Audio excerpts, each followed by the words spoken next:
اعوذ باللہ من الشیطان الرجیم بسم اللہ الرحمن الرحیم رب اشرح لی صدری ویسر لی امری واحلل عقدۃ من لسانی یفقہوا قولی اللہم فقہنا فی الدین ربی یسر ولا تعسر وتمم بالخیر وبک نستعین ربی زدنی علما ربی زدنی علما ربی زدنی علما۔ السلام علیکم ورحمۃ اللہ وبرکاتہ۔ وعلیکم السلام ورحمۃ اللہ وبرکاتہ۔ ہم اپنے دورہ قرآن میں آج 4 پارہ کا جو ہے وہ آغاز کرتے ہیں۔ الحمدللہ۔ تم ہرگز پوری نیکی حاصل نہیں کرو گے جب تک ان چیزوں میں سے خرچ کرو جن سے تم محبت رکھتے ہو، اور جو بھی تم خرچ کرو گے اس کو یقیناً اللہ تعالیٰ پوری طرح جاننے والا ہے۔ یعنی یہاں پہ صدقہ کے بارے میں ابھارا جا رہا ہے، اور صدقے میں بھی وہ چیز جو محبوب ہو۔ جیسے کل ہم نے دیکھا نا کہ لوگ کیا کرتے تھے، ردی کھجورے آ کے مسجد نبوی میں جو ہے وہ لٹکا جایا کرتے تھے۔ تو اس کے بارے میں کہا رہا ہے کہ محبوب چیزیں جو ہیں ان میں سے آپ نے خرچ کرنا ہے۔ تو اس آیت کے اترنے پر سیدنا جو طلحہ تھے وہ نبی صلی اللہ علیہ وسلم کے پاس آئے، اور ان کا ایک باغ تھا جو مسجد نبوی کے سامنے تھا، اور ان کو وہ باغ بہت محبوب تھا، اور وہ پھر انہوں نے اس بات پر اللہ کی راہ میں خرچ کر دیا، اور نبی صلی اللہ علیہ وسلم کے کہنے پر انہوں نے اپنے چچا زاد بھائیوں کو دے دیا۔ تمام کھانے بنی اسرائیل کے لیے حلال تھے، مگر جو اسرائیل نے اپنی جان پر حرام کر لیے تھے۔ اس سے پہلے کہ تورات نازل کی جاتی، آپ کہہ دیں تورات لاؤ، پھر تم اس کو پڑھو اگر تم سچے ہو۔ یہ بات یہ ہے کہ جیسے یہودی جو ہے وہ یہ کلیم کرتے تھے کہ سیدنا ابراہیم جو ہے وہ یعنی ہم سیدنا ابراہیم کے دین پر ہیں۔ تو انہوں نے یہ کہا کہ اچھا اگر آپ لوگ یہ کہتے ہو کہ یعنی سیدنا ابراہیم جو ہے وہ مسلمان تھے، یعنی مسلمانوں سے یہ کہا، تو پھر سیدنا جو اسرائیل ہیں یعنی اسرائیل کا سیدنا یعقوب کا نام ہی اسرائیل ہے، تو وہ تو نہیں کھاتے تھے، اونٹ کا گوشت جو ہے وہ نہیں کھایا کرتے تھے، تو پھر یعنی آپ لوگ کیوں کھاتے ہو؟ تو اس پر جو ہے یہ آیت نازل کی گئی ہے کہ سیدنا جو یعقوب علیہ السلام تھے انہوں نے اونٹ کا گوشت اپنی ایک منت کی وجہ سے اپنے اوپر حرام کیا تھا، کہ وہ بیمار تھے، انہوں نے کہا تھا کہ اگر میں صحت یاب ہو گیا تو میں اونٹ کا گوشت اور اس کا دودھ نہیں پیوں گا، ٹھیک ہے، اس لیے یعنی اللہ تعالیٰ نے ان کے اوپر یہ حرام نہیں کیا تھا۔ پھر جس نے اس کے بعد بھی اللہ تعالیٰ پر جھوٹ باندھا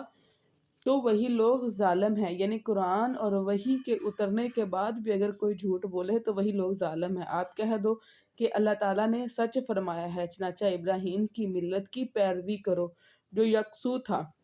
اور مشرکوں میں سے نہ تھا۔ یقیناً پہلا گھر جو لوگوں کے لیے بنایا گیا وہی ہے جو مکہ میں ہے، تمام جہانوں کے لیے بابرکت اور ہدایت ہے۔ جب نبی صلی اللہ علیہ وسلم سے پوچھا گیا کہ سب سے پہلے جو عبادت گاہ بنی گئی وہ کون سی تھی، تو نبی صلی اللہ علیہ وسلم نے فرمایا کہ سب سے پہلے جو مسجد بنائی گئی وہ مکہ میں یعنی بیت الحرام ہے، اور پھر اس کے بعد جو بنی وہ مسجد اقصیٰ ہے۔ اس میں سے واضح نشانیاں ہیں مقام ابراہیم ہے، یعنی اس کے اندر کل ملا کے 40 نشانیاں جو ہیں وہ موجود ہیں، اور جو ایک ہے وہ مقام ابراہیم ہے جس پر یعنی یہ وہ پتھر ہے جس کے اوپر سیدنا ابراہیم کے نشان ہیں۔ جو اس میں داخل ہوا وہ امن والا ہو گیا، اور اللہ تعالیٰ یعنی جس دن سے یہ گھر بنا ہے اس دن سے یہ گھر یعنی امن میں ہے، اور اللہ کے لیے لوگوں پر اس گھر کا حج فرض ہے۔ یعنی اس کے بارے میں حدیث ہے کہ جو بھی صاحب استطاعت ہے اگر وہ حج نہ کرے اور وہ یعنی اس حال میں ہو کہ وہ حج کر سکتا ہے لیکن اس نے نہیں کیا اور اس کو موت آ گئی تو وہ نفاق پہ مرا۔ اس لیے اپنی زندگی میں ایک دفعہ تو لازمی حج کرنا ہے، جو اس کی طرف راستے کی استطاعت رکھتا ہو، یعنی اس سے مراد اس کا فائنینس ہے، ٹھیک ہے۔ اور جس نے کفر کیا تو یقیناً اللہ تعالیٰ تمام جہانوں سے بے نیاز ہے۔ آپ کہہ دیں کہ اے اہل کتاب تم اللہ تعالیٰ کے آیات کا کفر کیوں کرتے ہو، حالانکہ جو تم عمل کرتے ہو اللہ اس پر گواہ ہے۔ یعنی تم نے اپنی کتاب میں پڑھا ہوا ہے کہ انسان جو بھی عمل کرتا ہے اللہ اس کو دیکھ رہا ہے۔ آپ کہہ دیں کہ اے اہل کتاب تم کیوں اللہ تعالیٰ کی راہ سے روکتے ہو اس شخص کو جو ایمان لایا ہے۔ یعنی وہ کیا کرتے تھے کہ یعنی خود تو رکے ہوئے ہیں، دوسرے لوگوں کو بھی جو ہے اسلام قبول کرنے سے روکا کرتے تھے۔ تم اس راہ میں کجی تلاش کرتے ہو، حالانکہ تم خود گواہ ہو اور اللہ تعالیٰ اس کے بارے میں ہرگز بے خبر نہیں جو تم عمل کرتے ہو۔ یعنی اہل کتاب تو وہ ہے نا جن کے پاس اللہ کی وحی ہے، اور اللہ کی وحی کے اندر یعنی تورات اور انجیل کے اندر وہ یہ دیکھ چکے ہوئے ہیں کہ آخری نبی اور اس کی نشانیاں اور سارا کچھ، جس طرح ہم یعنی حدیث میں اور قرآن کی آیات میں حشر کے دن کے بارے میں اور قیامت کی نشانیاں پڑھ چکے ہوئے، اگر اب ہم چھپائیں تو اس کا مطلب ہے کہ ہم نے اللہ کی بات کو چھپایا، یعنی حق کو چھپایا۔ ایسے ہی انہوں نے اپنی کتاب کے اندر نبی صلی اللہ علیہ وسلم کی ساری صفات دیکھی ہوئی تھی اور پڑھی ہوئی تھی، لیکن وہ کیا کر رہے تھے؟ چھپا رہے تھے۔ اس لیے اللہ رب العزت فرما رہا ہے کہ اے اہل کتاب، تم کیوں اس راستے میں کجی جو ہے اس سے کام لے رہے ہو؟ اے لوگو جو ایمان لائے ہو، اگر تم ان لوگوں میں سے ایک گروہ کی اطاعت کرو گے جنہیں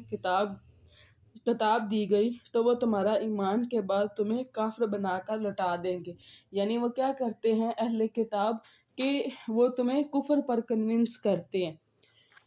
اور تم کیسے کفر کرتے ہو حالانکہ تم اللہ تعالیٰ کی یاد پڑھ کر سنائی جا رہی۔ اب اللہ رب العزت مسلمانوں سے کہہ رہے ہیں کہ کافروں کے پاس نہیں جانا، اور نہ ہی اہل کتاب کے پاس کہ وہ تمہیں دوبارہ کفر پر لگا دیں گے، جبکہ تم تو اب اللہ کی کتاب یعنی قرآن پاک کو سن چکے ہو، اور تمہارے درمیان اس کا رسول بھی موجود ہے، یعنی اس سے مراد نبی صلی اللہ علیہ وسلم، اور جو اللہ کے دین کو مضبوطی سے پکڑے گا تو یقیناً وہ سیدھے راستے کی طرف ہے۔ یہاں پہ جو یا تعصیم باللہ کا لفظ استعمال ہوا ہے، اس سے مراد قرآن پاک بھی ہے، یعنی جس نے اللہ کی رسی کو پکڑے رکھا۔ ٹھیک ہے، یا ایھا الذین آمنوا، اے لوگو جو ایمان لائے ہو، اللہ تعالیٰ سے ڈر جو، جیسا کہ اس سے ڈرنے کا حق ہے، اور تمہیں ہرگز موت نہ آئے مگر اس حال میں کہ تم مسلمان ہو، یعنی اپنے آپ کو فرما برداری کی حالت میں جو ہے وہ تمہیں موت آئے، یعنی اگر اس حالت میں دنیا سے رخصت ہوئے کہ کفر میں تھے تو پھر کبھی بھی جہنم سے نکل نہیں سکو گے، اور سب مل کر اللہ تعالیٰ کی رسی کو مضبوطی سے تھام لو۔ بحبل اللہ کا جو لفظ یہاں پہ استعمال ہوا ہے، اس سے مراد بھی کچھ مفسرین نے قرآن پاک اور کچھ نے دین اسلام لیا ہے۔ اور جدا جدا نہ ہو جاؤ، یعنی تفرقہ نہ پھیلاؤ، جیسے کہ نبی صلی اللہ علیہ وسلم نے فرمایا نا کہ جو عیسائی یہودی تھے وہ 71 فرقوں میں جو ہے وہ تقسیم ہوئے، اور جو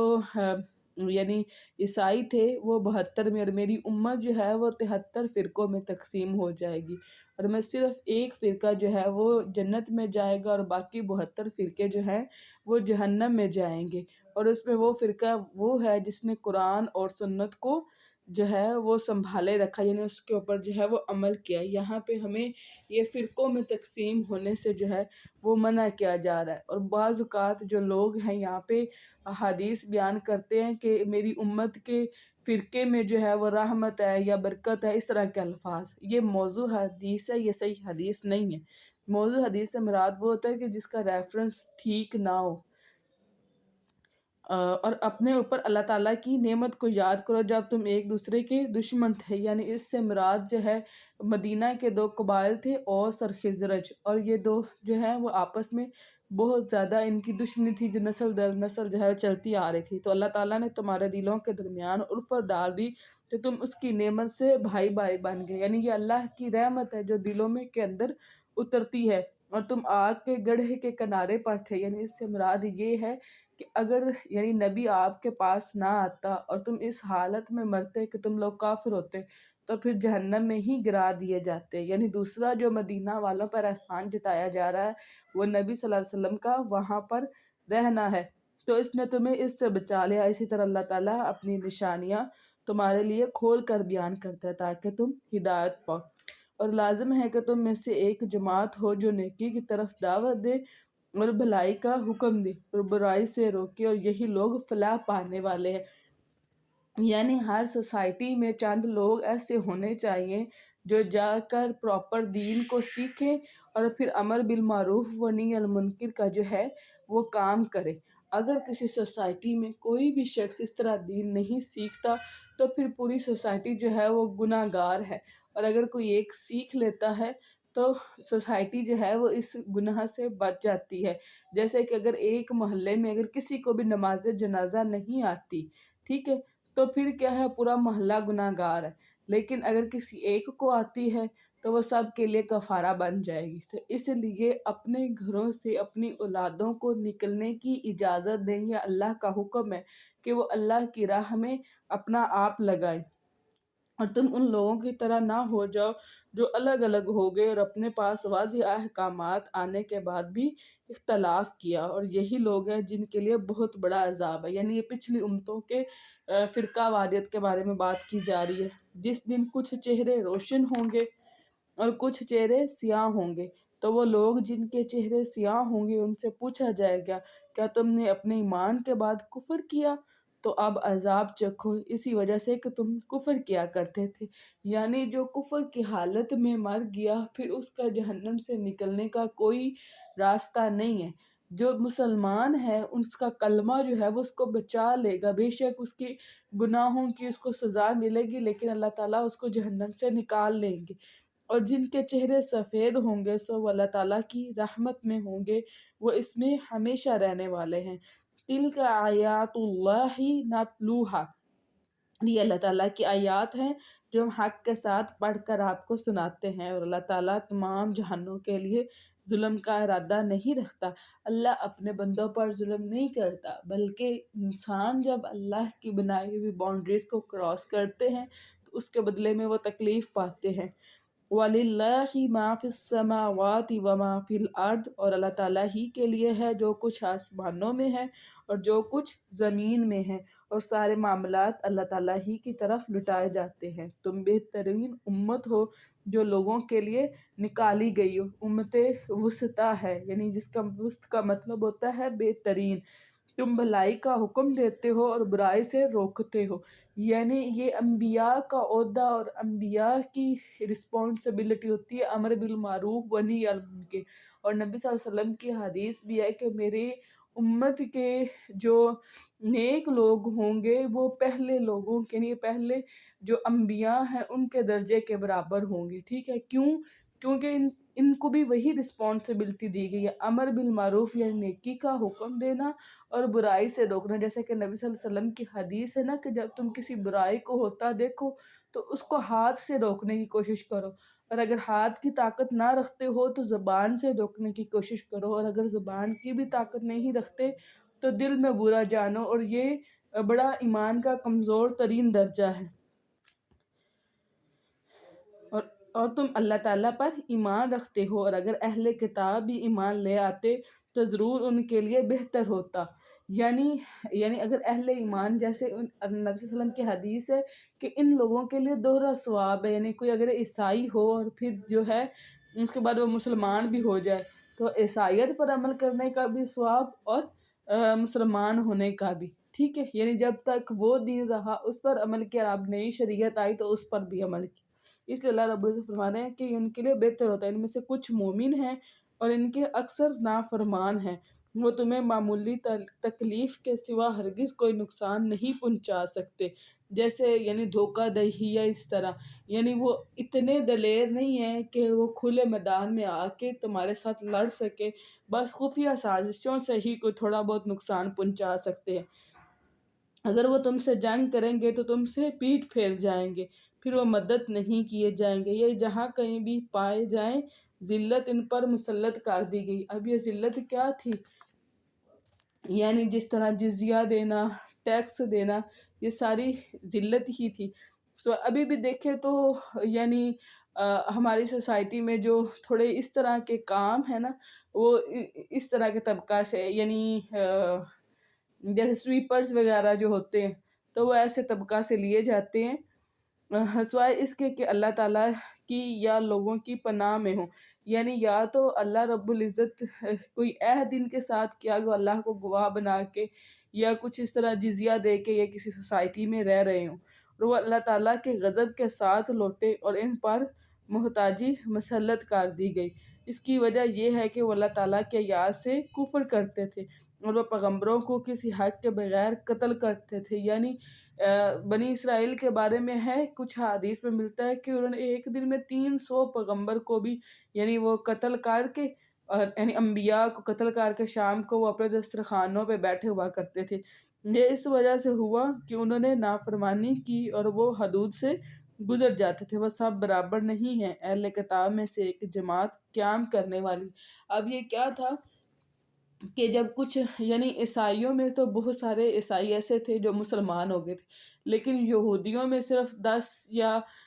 یعنی گنتی کے 10-12 لوگ تھے جو مسلمان ہوئے نبی صلی اللہ علیہ وسلم کے دور میں۔ ٹھیک ہے، تو انہوں نے یہ کلیم کیا کہ یعنی یہودیوں نے یہ کلیم کیا تھا کہ جو ہمارے ہاں سب سے کم درجے کے لوگ تھے وہ یعنی اسلام پر جو ہے وہ ایمان لے کے آئے۔ تو اللہ رب العزت ان کے بارے میں یہ کہہ رہا ہے کہ وہ سب برابر نہیں ہیں۔ اہل کتاب میں سے ایک جماعت قیام کرنے والی ہے جو رات کے اوقات میں اللہ تعالیٰ کی آیات کی تلاوت کرتے ہیں اور سجدہ، یعنی وہ اعلیٰ لوگ تھے جو اسلام لے کر آئے تھے۔ وہ اللہ تعالیٰ پر اور آخرت کے دن پر ایمان رکھتے ہیں اور بھلائی کا حکم دیتے ہیں اور برائی سے روکتے ہیں اور خیر کے کاموں میں بھاگ دوڑ کرتے ہیں، اور یہی لوگ صالحین میں سے ہیں۔ اور بھلائی میں سے جو بھی وہ کریں گے اس کی ناقدری ہرگز نہیں کی جائے گی۔ واللہ علیم بالمتقین، اور اللہ تعالیٰ متقی لوگوں کو خوب جاننے والا ہے۔ یقیناً جن لوگوں نے کفر کیا ان کے مال اور ان کی اولاد اللہ تعالیٰ کے مقابلے میں ان کے ہرگز کچھ کام نہیں آئے گی، اور یہی لوگ آگ والے ہیں اور وہ اس میں ہمیشہ رہنے والے ہیں۔ اس کی مثال جو وہ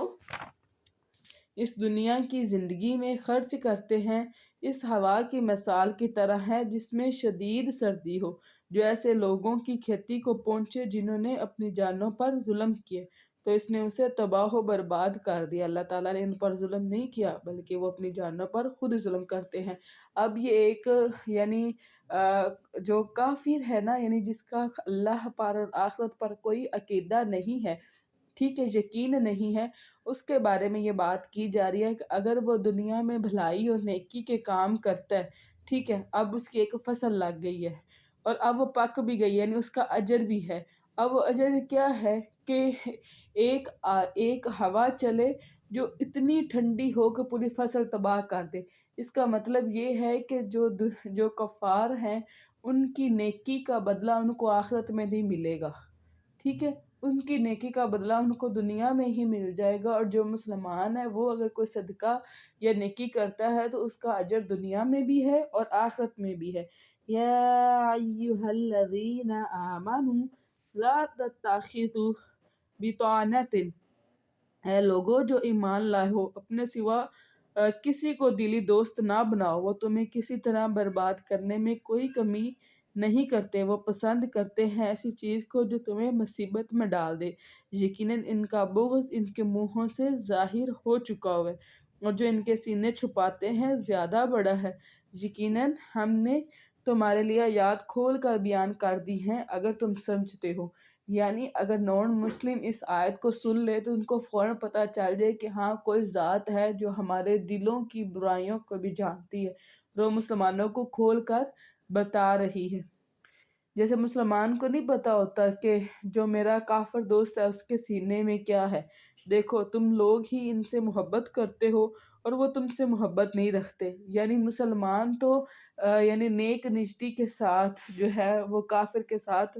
تعلق بناتا ہے، لیکن جو کافر ہوتا ہے وہ اپنے کفر اور بغض کی وجہ سے مسلمان کے ساتھ دلی طور پر ویسا نیک نہیں ہوتا، حالانکہ تم ساری کتابوں پر ایمان رکھتے ہو اور جب وہ تم سے ملتے، یعنی مسلمان تو جو ہے وہ تورات، انجیل، زبور سب پر یقین رکھتا ہے، لیکن جو اس کے ماننے والے ہیں وہ قرآن پاک پر یقین نہیں رکھتے،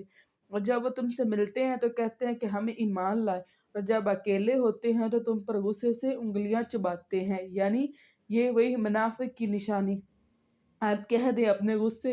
ہی سے تم مر جاؤ، بلا شبہ اللہ تعالیٰ دلوں کی باتوں کو خوب جاننے والا ہے۔ اگر تم کوئی بھلائی پہنچے تو انہیں بری لگتی ہے، یعنی مسلمان کے لیے کوئی سہل کا کام ہو تو ان کو یہ پسند نہیں آتا، اور اگر تمہیں کوئی مصیبت پہنچے تو وہ اس پر خوش ہوتے ہیں، اور اگر تم صبر کرو اور اللہ تعالیٰ سے ڈرو تو ان کی خفیہ تدبیر تمہیں کچھ بھی نقصان نہیں پہنچائے گی، یعنی اللہ ان کے مقابلے میں تمہارے لیے کافی ہو جائے گا۔ یقیناً جو وہ عمل کرتے ہیں اللہ تعالیٰ اس کا احاطہ کرنے والا ہے۔ اور جب آپ صبح کے وقت اپنے گھر والوں سے نکل کر مومنوں کو جنگ کے مورچے پر متعین کر رہے تھے،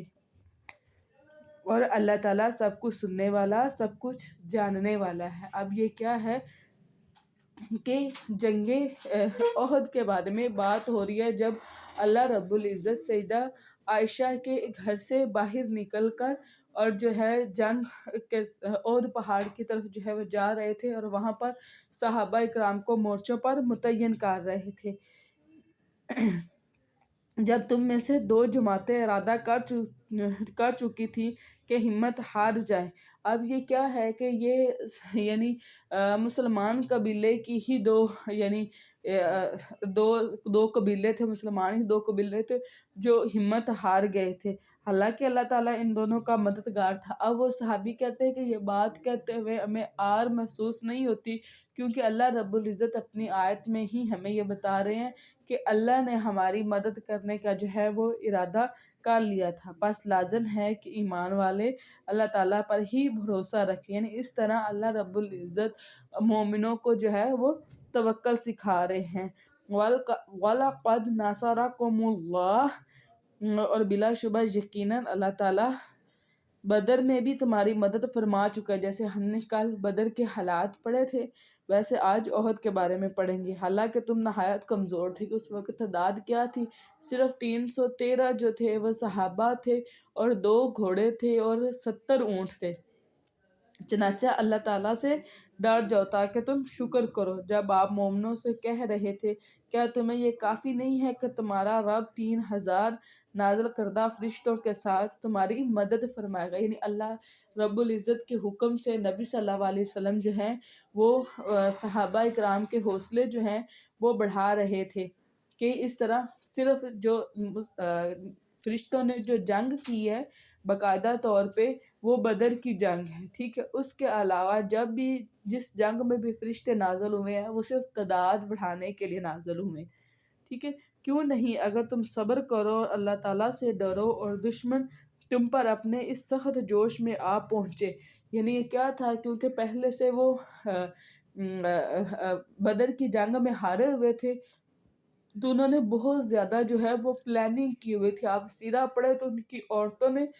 پورے مرثیے لکھے ہوئے تھے، اور وہ بڑی شان سے یعنی ڈھول بجاتے ہوئے اور یعنی گانے والیاں ساتھ لاتے ہوئے اور بڑے شان سے اپنے گھروں سے نکلے تھے، یعنی پورے جوش کے ساتھ آئے تھے۔ وہ ہاں پہنچے تو تمہارا رب 5000 نشان زدہ فرشتوں سے تمہاری مدد کرے گا۔ نشان زدہ فرشتوں سے مراد یہ ہے کہ ان کے جو امامے تھے اور ان کے پیچھے جو ہے ان کے جو اماموں کے کپڑے تھے ان کی کمر پر لٹک رہے تھے، اور اس کو اللہ تعالیٰ نے تمہارے لیے محض خوشخبری بنایا، اور تاکہ تمہارے دل اس سے مطمئن ہو جائے، یعنی اطمینان آپ کے دلوں میں اتر آئے کہ اللہ کی مدد ہمارے ساتھ ہے، اور مدد صرف اللہ تعالیٰ ہی کی طرف سے ہے، جو سب پر غالب کمال حکمت والا ہے، تاکہ اللہ تعالیٰ کافروں کے ایک حصے کو کاٹ دے یا اس کو ذلیل کر دے، پھر وہ نامراد واپس لوٹے۔ کاٹ دے سے مراد یہ ہے کہ جس طرح بدر کے موقع پر جو ہے وہ ان کے 70 لوگ جو ہیں وہ مارے گئے، اور 70 لوگوں کو جو ہے وہ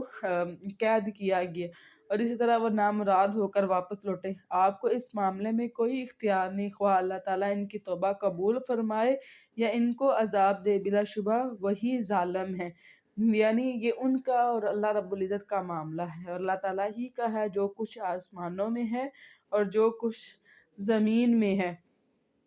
وہ جس کو چاہتا ہے بخش دیتا ہے اور جس کو چاہتا ہے عذاب دیتا ہے، اور اللہ تعالیٰ بے حد بخشنے والا نہایت رحم والا ہے۔ اے لوگوں جو ایمان لائے ہو، کئی گنا سود نہ کھاؤ۔ اب یہ کیا تھا کہ یہ بھی ایک طرح کی قرض دینے کی قسم تھی، یعنی سود کی انہوں نے سمجھ لیا کہ ایک آف شوٹ نکالی ہوئی تھی،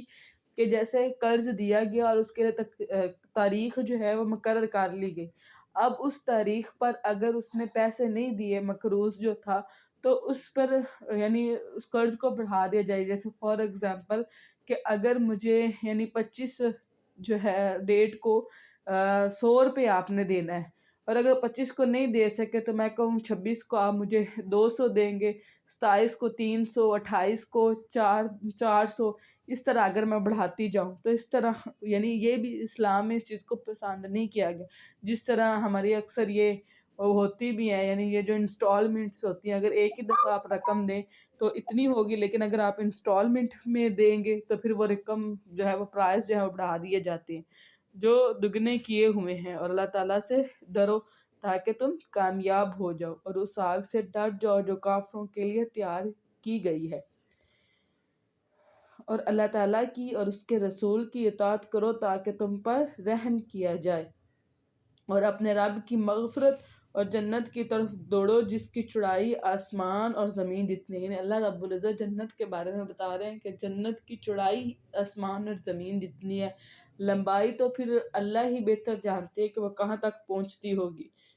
وہ لوگ جو خوشی اور تکلیف میں خرچ کرتے ہیں، یعنی چاہے اگر ان کے اوپر کشائش ہے پھر بھی صدقہ دیتے ہیں، اور چاہے ان کے اوپر یعنی تنگی ہے پھر بھی صدقہ دیتے. جیسے نبی صلی اللہ علیہ وسلم کی حدیث ہے کہ اگر یعنی کچھ صحابہ نے کہا کہ اگر کسی کے پاس اتنا بھی نہ ہو کہ وہ دے سکے تو پھر نبی صلی اللہ علیہ وسلم نے کہا کہ ارن کر کے دو. اور بہت سارے صحابہ جو ہے وہ اس طرح ارن کرتے اور ان کو جو کھجوریں ملتی اس میں سے آدھا وہ صدقہ دے دیتے اور آدھا اپنے گھر والوں کے لیے لے جاتے.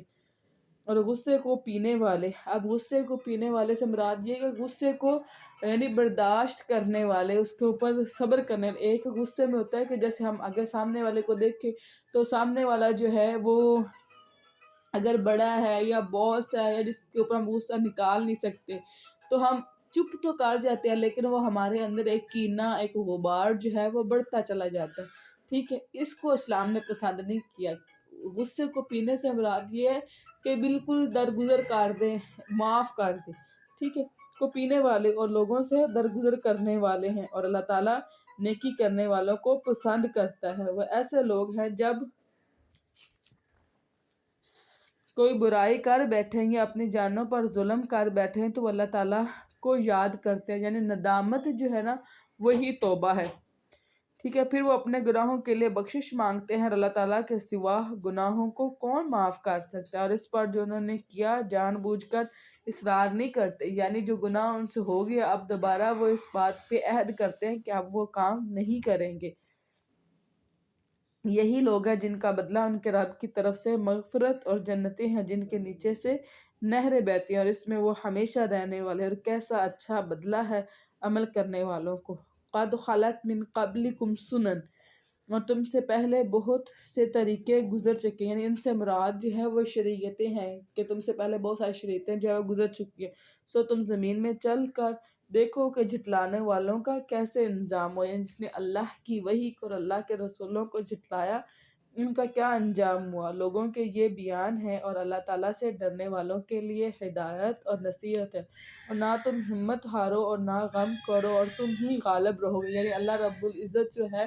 وہ جنگ عہد میں جو ہے وہ مسلمانوں کی حوصلہ افزائی کر رہے ہیں کہ ہمت نہیں ہارنی اور غم نہیں کرنا. یعنی وہاں پہ حالات اس طرح تھے کہ تم ہی غالب رہو گے اگر تم مومن ہو. اگر ایمان لانے والے ہو تو ہمیشہ ہر میدان میں مومن ہی جیتے گا. اور اگر تم چوٹ لگی ہے تو انہیں بھی یقیناً اس جیسی چوٹ لگ چکی. یعنی ایسا ہوا تھا کہ اللہ تعالیٰ کے حکم سے یہ ہوا تھا کہ نبی صلی اللہ علیہ وسلم نے کچھ مورچوں پر تیر اندازوں کو کھڑا کیا تھا اور ان کو کہا تھا کہ یہاں سے بالکل نہیں ہلنا، لیکن وہ کیا ہے کہ وہ تیر انداز وہاں سے آگے پیچھے ہو گئے. ٹھیک ہے، تو کیا ہوا کہ جنگ جو جیتی ہوئی جنگ تھے وہ ہار گئے. تو اس سے کیا ہوا کہ وہ دل میں بڑا افسوس تھا. تو اب اللہ رب العزت ان کی حوصلہ افزائی کر رہے ہیں کہ دیکھو جیسے تمہیں چوٹ لگی ہے، یعنی جس طرح تم ابھی جنگ میں ہارے ہو ایسے تم پہلے یعنی بدر کی جنگ میں ان کو ہرا بھی تو چکے ہوئے ہو نا. اور یہ دن ہے جنہیں ہم لوگوں کے درمیان گھماتے رہتے ہیں. جس طرح ہم محاورہ بولتے ہیں نا کہ کبھی کے دن بڑے اور کبھی کی راتیں، یعنی کبھی وہ جیت گئے ہیں تو کبھی آپ لوگ جیتو گے. اور تاکہ اللہ تعالیٰ ان لوگوں کے جان لے جو ایمان لائے اور تم میں سے بعض کو شہید بنا لے. یعنی یہ کیا تھا کہ جب بدر کی جنگ ہوئی تھی نا تو اس میں کچھ لوگ یعنی صحابہ جو ہے وہ نہیں شامل ہو چکے تھے. تو وہ کیا کرتے تھے، وہ دعا کیا کرتے تھے کہ اللہ دوبارہ ویسی جنگ ہو اور ہم اس میں شامل ہوں، یا تو ہم زندگی ہمیں ملے اور مال غنیمت ملے،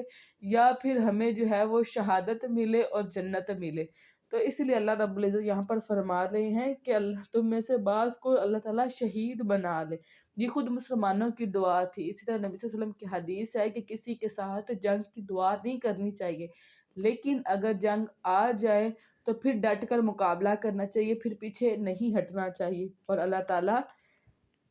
ظالموں سے محبت نہیں کرتا، اور تاکہ اللہ تعالیٰ ان لوگوں کو خالص کر لے جو ایمان لائے اور کافروں کو مٹا دے. یعنی یہ جو جنگ کا سلسلہ تھا اس لیے بھی تھا کہ جو ایمان لانے والے ان کے مخلص ہونے کا یقین ہو، اور کافر جو ہے وہ اس دنیا سے ہٹا دیے جائیں. ام حسبتم ان تدخلوا الجنہ، یا تم نے گمان کر لیا ہے کہ تم جنت میں داخل ہو جاؤ گے، حالانکہ اللہ تعالیٰ نے ابھی تک ان کو نہیں جانا جنہوں نے تم میں سے جہاد کیا، اور تاکہ وہ جان لیں کہ صبر والوں کو یعنی یعنی پتہ چلے. یعنی جس طرح ٹیسٹ کیا جاتا ہے نا، ایمان ٹیسٹ ہو کہ کون جو ہے وہ اپنے ایمان میں پختہ ہے. اس طرح نبی صلی اللہ علیہ وسلم کی حدیث ہے کہ کوئی شخص جو ہے وہ یعنی جس کے دل میں جہاد کی خواہش بھی نہ ہو، اور وہ یعنی جہاد کیے بغیر اور جہاد کی خواہش بھی نہ ہو، اور وہ مر جائے تو وہ یعنی کفر پہ آئی تھنک سو یا نفاق پہ جو ہے اس کی موت ہے. یہ بیٹا آپ کنفرم کر لیجئے گا. اور بلا شبہ یقیناً تم موت کی تمنا کیا کرتے تھے اس سے پہلے کہ تم ملو اس سے. یعنی کیا تھا کہ یہ وہی تھی، یعنی جس طرح میں نے بتایا نا کہ تمنا کیا کرتے تھے یعنی ہم لوگ جو ہے وہ اس طرح جنگ میں شہید ہو. تو یقیناً تم اسے اس حال میں دیکھ لیا کہ تم آنکھوں سے دیکھ رہے تھے، یعنی اس جنگ کو، یعنی جنگ احد کو جو ہے وہ اپنی آنکھوں سے دیکھ لیا، اور نہیں ہے مگر محمد ایک رسول. اب یہ کیا ہوا تھا کہ جب جنگ میں حالات بڑے اس طرح خراب ہوئے تو نبی صلی اللہ علیہ وسلم جو ہے وہ کسی کو نظر نہیں آ رہے تھے. تو شیطان نے چیخ مار کے کہا کہ محمد جو ہے نعوذ باللہ شہید کر دیے گئے ہیں. ٹھیک ہے، تو اس سے کیا ہوا تھا کہ بہت سارے جو مسلمان تھے وہ جنگ سے بھاگ نکلے تھے، کہ انہوں نے کہا تھا کہ اب جنگ لڑنے کا کیا فائدہ. تو اس پر یہ آیت جو ہے وہ اتری. یہ سارے حالات جو ہیں وہ غزوہ احد کے بارے میں بتائے جا رہے ہیں. اس سے پہلے بھی کئی رسول گزر چکے ہیں، یعنی نبی صلی اللہ علیہ وسلم کی طرح پہلے بھی بہت سارے رسول جو ہیں وہ گزر چکے ہیں. تو کیا اگر وہ وفات پا جائیں یا قتل کر دیے جائیں تو تم اپنی ایڑیوں کے بال پلٹ جاؤ گے؟ یعنی اگر ہم نبی صلی اللہ علیہ وسلم کے طریقے پر ہم نے عمل کرنا ہے اور اللہ کے ساتھ تعلق کو بنانا ہے، اور اگر نبی اس دنیا میں نہ رہے تو کیا ہم پھر اللہ سے اپنا تعلق توڑ دیں گے؟ اس لیے اللہ رب العزت فرمائے کیونکہ وہ صحابہ جو تھے وہ جنگ سے اس طرح بھاگ نکلے تھے، تو اس لیے اللہ تعالیٰ فرما رہے ہیں کہ کیا اگر وہ زندہ نہ رہیں تو تم لوگ اس طرح اپنی ایڑیوں پر پلٹ جاؤ گے؟ اور جو شخص اپنی ایڑیوں پر پلٹے گا تو وہ اللہ تعالیٰ کو ہرگز کچھ بھی نقصان نہیں پہنچائے گا. یعنی اللہ کو ہماری نیکی یا عبادت کی کوئی یعنی اس طرح انٹرسٹ نہیں ہے. رن قریب اللہ تعالیٰ شکر کرنے والوں کو جزا دے گا، اور کسی جان کے لیے کبھی ممکن نہیں ہے کہ وہ اللہ تعالیٰ کے حکم کے بغیر مر جائے. مقررہ وقت لکھا ہوا، یعنی اب یہ کیا تھا کہ ہر جان کا جو ہے وہ ایک وقت لکھا ہوا ہے، چاہے اب اس کو موت جو ہے اس کو جنگ کے میدان میں آئے یا اس کے گھر میں آئے. اور جو کوئی دنیا کا بدلہ ہی چاہتا ہے ہم اسے دنیا ہی میں دیں گے. یعنی اس سے مراد یہ ہے کہ جس طرح وہ یعنی جنگ جب ابھی جیت گئے تھے، لیکن نبی صلی اللہ علیہ وسلم نے فرمایا تھا ان 3 اندازوں کو کہ جب تک میں آپ لوگوں کو نہ کہوں کہ یہاں سے ہٹو آپ نے نہیں ہٹنا. تو جب وہ جنگ جیت گئے اور انہوں نے وہ درہ جو ہے وہ چھوڑ دیا اور مال غنیمت جمع کرنے لگ گئے، تو جو کفار تھے اور وہ واپس پلٹ کے آئے تھے اور انہوں نے دوبارہ جو ہے وہ حملہ کیا تھا. ٹھیک ہے، تو اس لیے اللہ تعالیٰ فرمانا ہے کہ تم میں سے کوئی ہے جو دنیا کا مال چاہتا ہے، یعنی وہ مال غنیمت کی طرف تھے،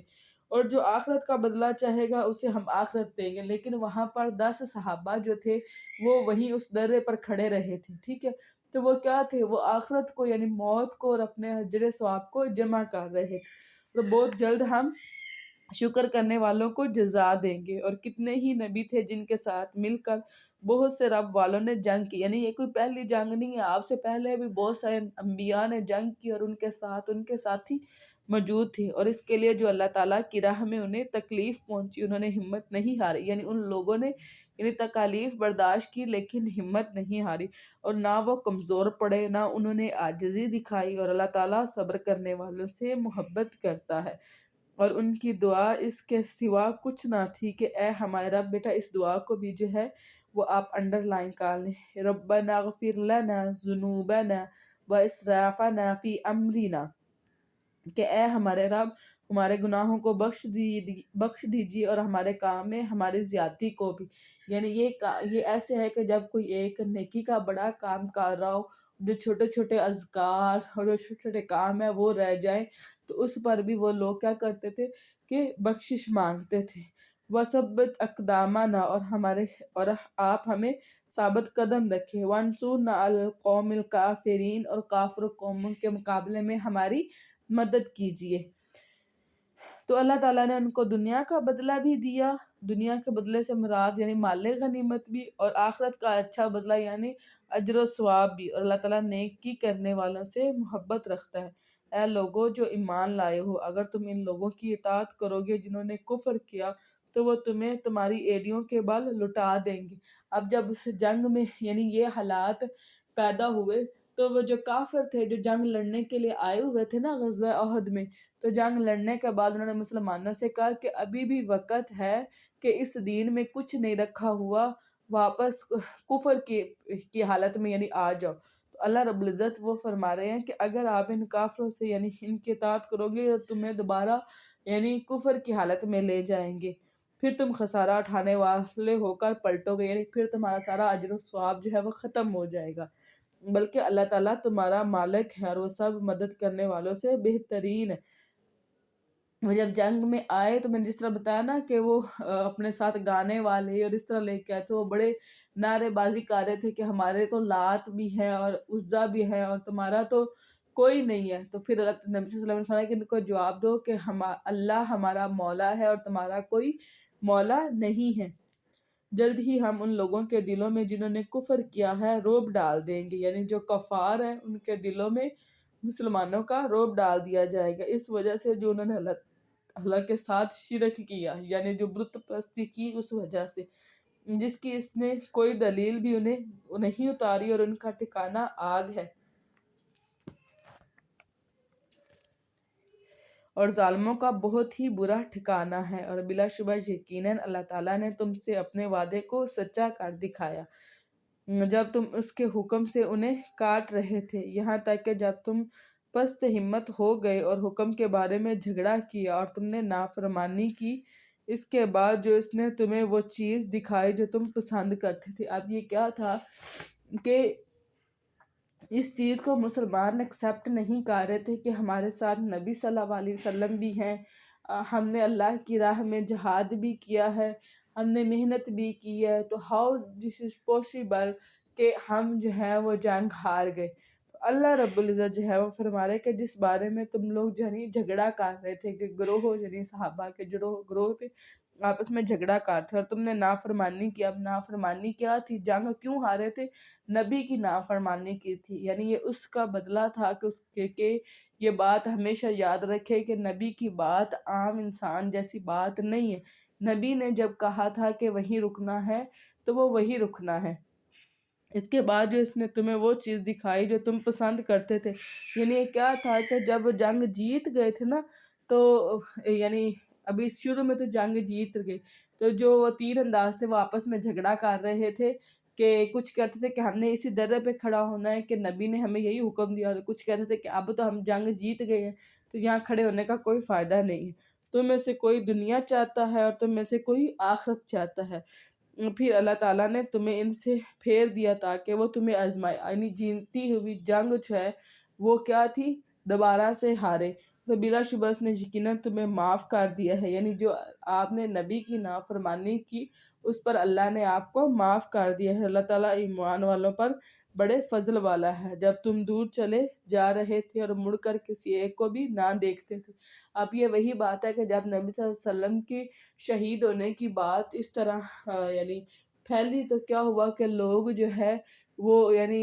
جنگ میں بھگدڑ مچ گئی، اور جو تھے مسلمان وہ جنگ کو چھوڑ کر یعنی بھاگ نکلے، یعنی پہاڑوں کے اوپر جو ہے وہ چڑھنا شروع ہو گئے، اور رسول تمہیں تمہاری پچھلی جماعت میں پکار رہے تھے، یعنی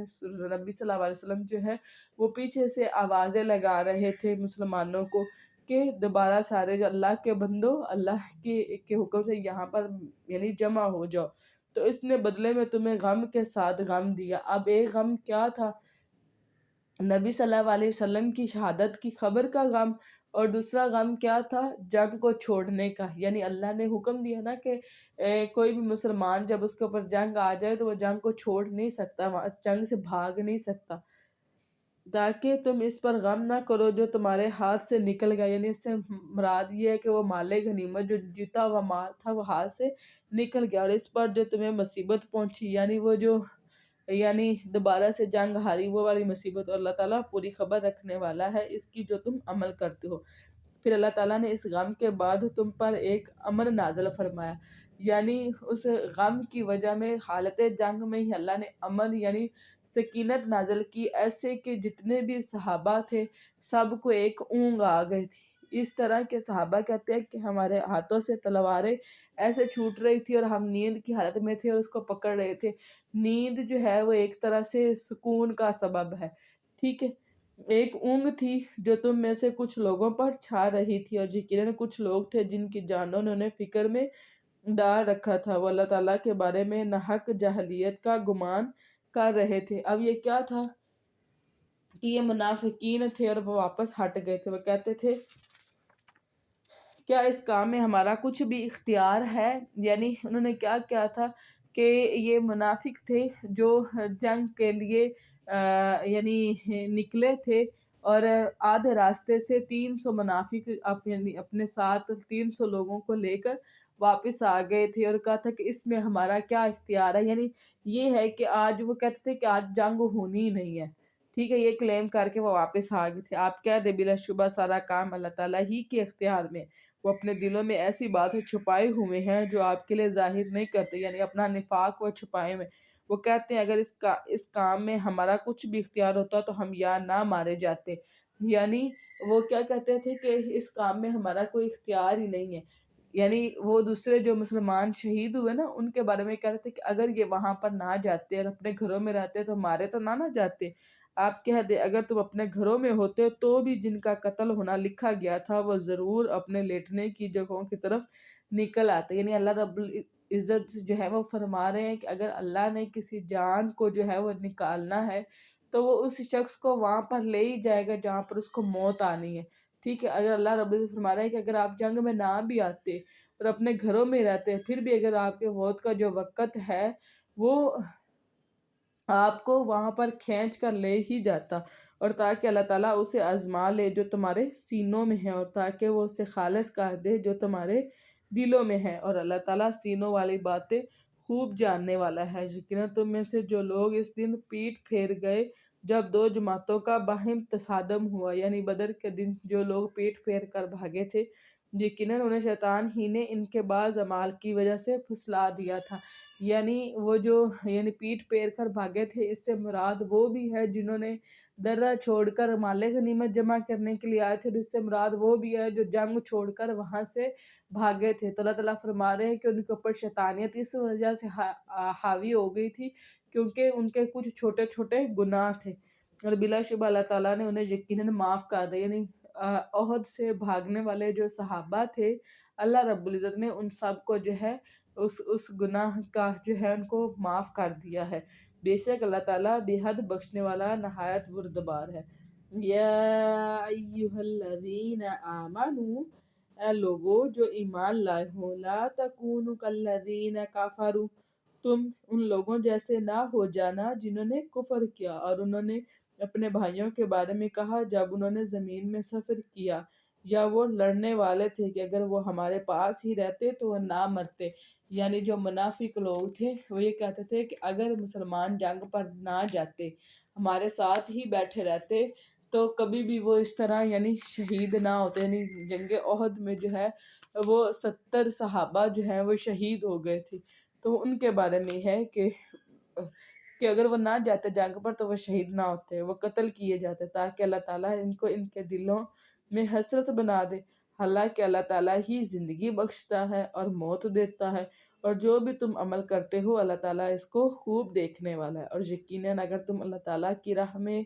مارے جاؤ یا مر جاؤ تو اللہ تعالیٰ بخشنے والا، رحمت سے اس سے کہیں بہتر ہے جسے وہ جمع کرتا ہے. یعنی اگر کوئی انسان اللہ کی راہ میں شہید ہو جائے تو وہ اس سے کئی بہتر ہے جسے دنیا کے لوگ اپنے لیے حسرت سمجھتے ہیں. ٹھیک ہے، جس طرح یعنی اللہ تعالیٰ نے فرمانا کہ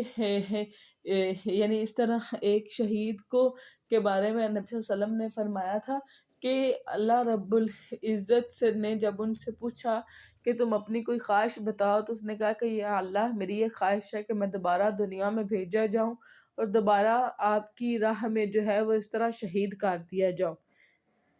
یقیناً اگر تم مر گئے یا قتل کر دیے گئے تو اللہ تعالیٰ ہی کی طرف تم جمع کیے جاؤ. یعنی اگر انسان کو طبعی موت آئے یا شہید ہو جائے یا قتل کر دیا جائے، جانا تو اللہ کی طرف ہی ہے نا. یعنی کوئی کافر ہو یا مسلمان ہو، مرنا تو اس نے ہے ہی. ہر جان نے جو ہے موت کا ذائقہ چکھنا ہے. بس اللہ تعالیٰ کی بڑی رحمت ہی کی وجہ سے آپ ان کے لیے نرم ہو گئے. یعنی کہ اللہ کے حکم سے یہ اللہ کی رحمت ہے کہ نبی صلی اللہ علیہ وسلم جو ہے وہ یعنی تمام دنیا کے لیے یعنی نرمی والے ہیں. یعنی نبی صلی اللہ علیہ وسلم کی 4 صفات تھی: حیّن، لین، سہل، قریب، کہ جلدی ملنے والے، سہانی والے، قریب والے اور نرمی والے. اور یہ ان کی پرسنالٹی کی 4 نمایاں صفات تھی. اور اگر آپ بدخلق اور سخت دل ہوتے یعنی بد اخلاق ہوتے نبی صلی اللہ علیہ وسلم، نعوذ باللہ، یا اگر سخت دل ہوتے تو یقیناً وہ آپ کے آس پاس سے منتشر ہو جاتے. جو لوگ بدخلق ہوتے ہیں چاہے وہ کتنے ہی اچھے ہوں، لیکن لوگ ان سے منتشر ہو جاتے ہیں، ان سے بات کرنا پسند نہیں ہوتے، ان سے دور ہو جاتے ہیں. سو آپ انہیں معاف کر دیں اور ان کے لیے بخشش مانگیں اور معاملات میں ان سے مشورہ کریں. یعنی سب سے زیادہ نبی صلی اللہ علیہ وسلم جو ہے اپنے معاملات میں صحابہ سے مشورہ کیا کرتے تھے. پھر جب آپ پختہ ارادہ کر لیں تو اللہ تعالیٰ پر بھروسہ کریں. یعنی اس کا مطلب یہ ہے کہ اگر آپ کسی کام کا ڈیسیجن لے لیں تو پھر اللہ پر توکل رکھیں. اور اس میں دعائے استخارہ جو ہے اس کے بارے میں آتا ہے کہ نبی صلی اللہ علیہ وسلم اپنے صحابہ کو استخارہ کی دعا ایسے سکھایا کرتے تھے جس طرح وہ قرآن پاک سکھایا کرتے تھے. اللہ تعالیٰ پر بھروسہ کرنے والوں سے محبت کرتا ہے. اگر اللہ تعالیٰ تمہاری مدد فرمائے تو کوئی تم پر غالب آنے والا نہیں، اور اگر وہ تمہارا ساتھ چھوڑ دے تو اس کے بعد کون ہے جو تمہاری مدد کرے. اور ایمان والوں پر تو لازم ہے کہ اللہ تعالیٰ پر بھروسہ رکھے. یعنی ان کے ایمان کی وجہ سے ان کے اوپر لازم ہے کہ وہ اللہ پر توکل رکھے. اور کسی نبی کے لیے ممکن ہی نہیں کہ وہ خیانت کرے. اب یہ کیا تھا کہ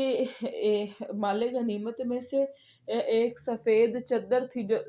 لال چادر تھی جو نہیں مل رہی تھی. کچھ صحابہ نے یہ گمان کیا کہ شاید وہ نبی صلی اللہ علیہ وسلم نے اپنے پاس رکھ لی ہے. تو اللہ تعالیٰ نے اس کے بارے میں یاد نازل فرمایا کہ کسی نبی کے لیے ممکن ہی نہیں ہے کہ وہ خیانت کرے، اور جو خیانت کرے گا قیامت کے دن اس کو لے آئے گا. یعنی مال غنیمت میں سے کچھ بھی نہیں رکھنا. ایون کہ یعنی ایک صحابی نے نبی صلی اللہ علیہ وسلم کے پاس لا کے 2 تسمے یا کچھ تسمے دیے تھے کہ یہ مجھے یعنی